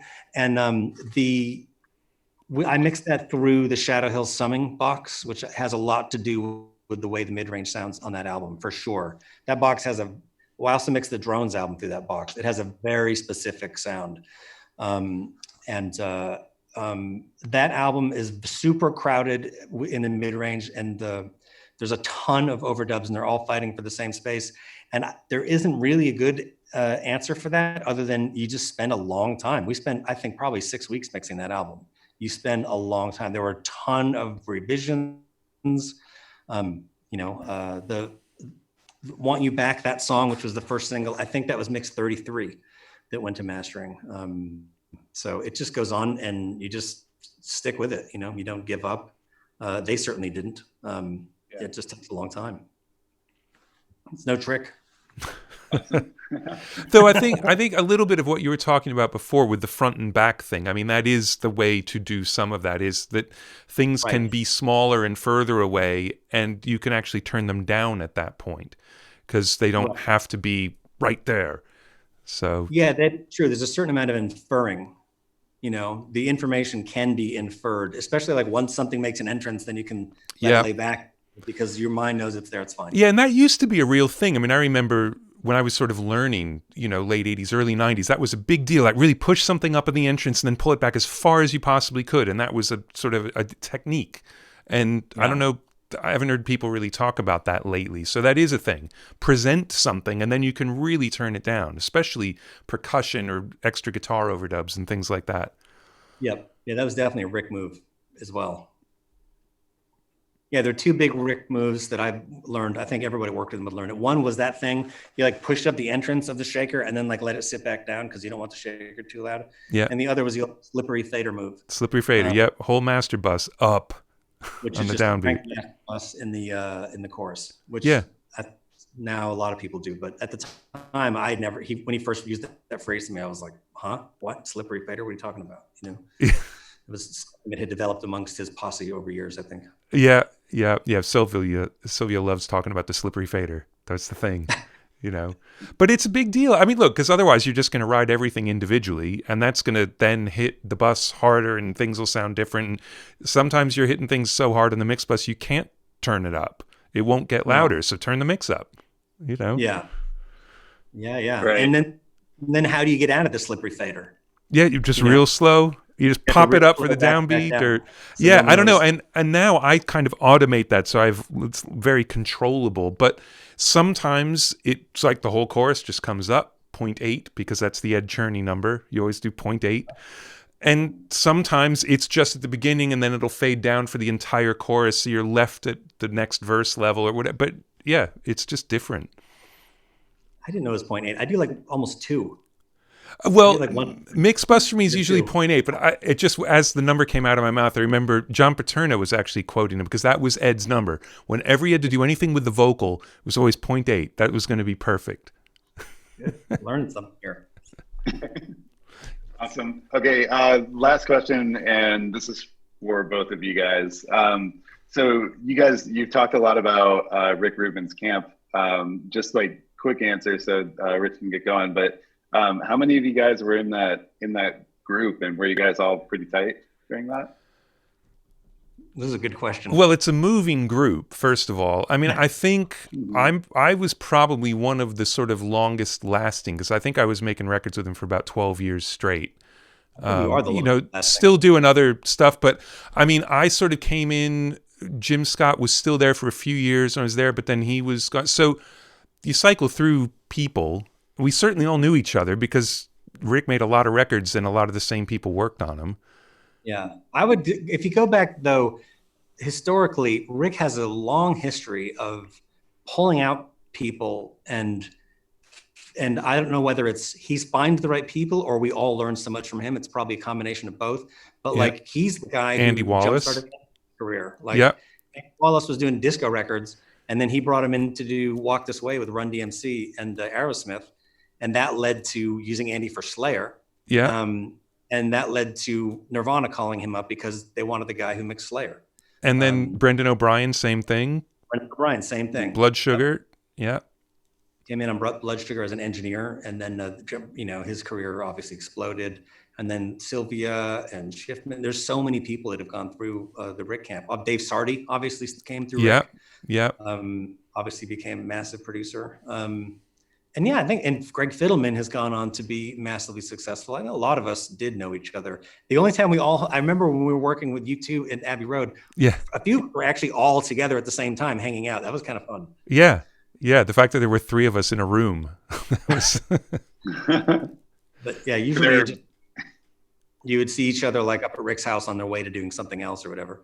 Yeah, but it was good. I mean, there are pluses and minuses to absolutely everything, but obviously you got to work with the biggest artists on some of the biggest, like when the Audioslave thing, and they didn't have a name, that was actually one of the best parts about making that record. We can end with this little thing.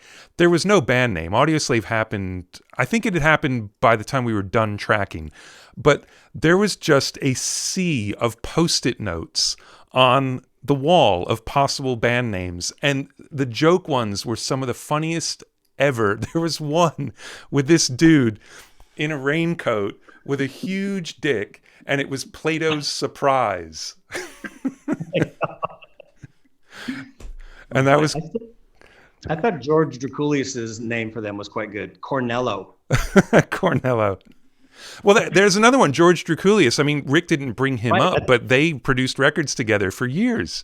That's right. Yeah. George, he's great. And now he's like there's like soundtracks. Yeah. He's so entertaining. Love George. Yeah.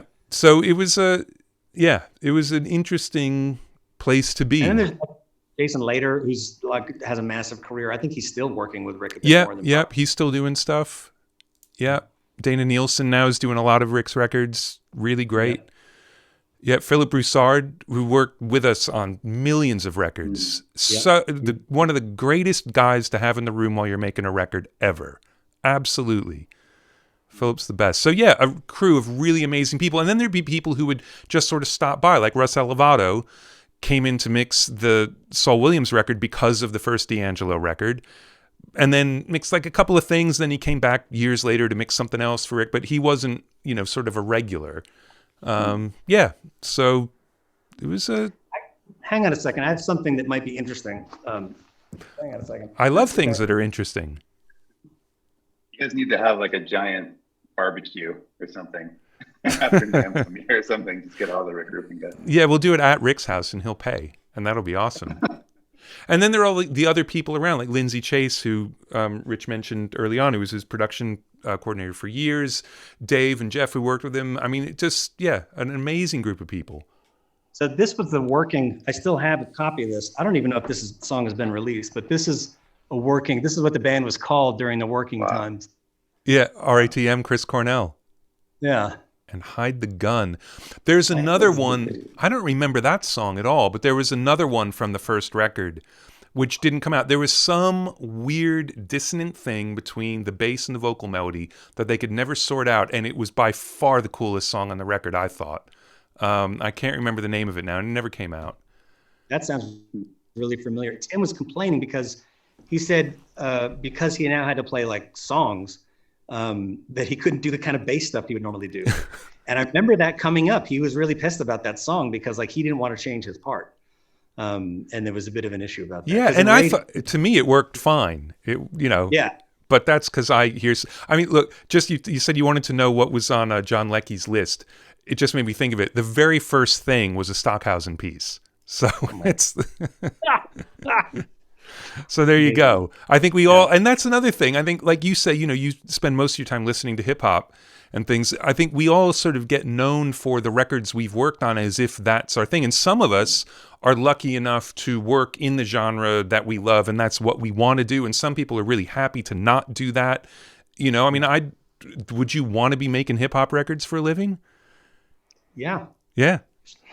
And I think, and there's some people, like I think Dave Way is a great example of this. You know Dave? Yeah, of course. Great, amazing producer, engineer, whatever, but he started off in the Atlanta hip-hop scene. He did all Teddy Riley's stuff early on, and he had huge success with that, and then because of that, had huge success mixing super slick pop. Like, mall teeny bopper pop. and had an incredible career. And all he wanted to do is exactly what he's doing right now, which is the Americana roots, huge Beatles fan, did Voice of the Canyon, all the music for that. So he's, it can take 20 years to get back to what you think you are musically sometimes. I feel like people almost always want to do not necessarily what it is that they're good at for whatever reason, whether it's whether it's easy for them or whatever, you know, like Jon Brion, we spoke a lot about this guy. Jon, I think more than anything else wants to be, or wanted for a long time to be like an Elvis Costello style, like really known as like a songwriter to you know, have like a Randy Newman's career. That's not his thing. That's not what he's a great songwriter, but for whatever reason, that's not what happened to him. Yeah. So, you know, I think everybody kind of, there's always something else they kind of want to do. Yeah. I don't feel sorry for him though. He's done all right. No, I'm not feeling sorry for him. No. Oh, excellent. Rich, thank you so much. This has been amazing. It's just great to talk to you again too. Yeah, it's good to catch up. Been a while. And if we're ever allowed to travel at all, or if you decide to move to the English countryside, let me know, and we'll have a distanced beer. That sounds good. Awesome. It was a blast. Thank you guys so much. Thank you. All right. Awesome. All right. Thanks, everybody. See you guys. All right. See ya. All right. Bye.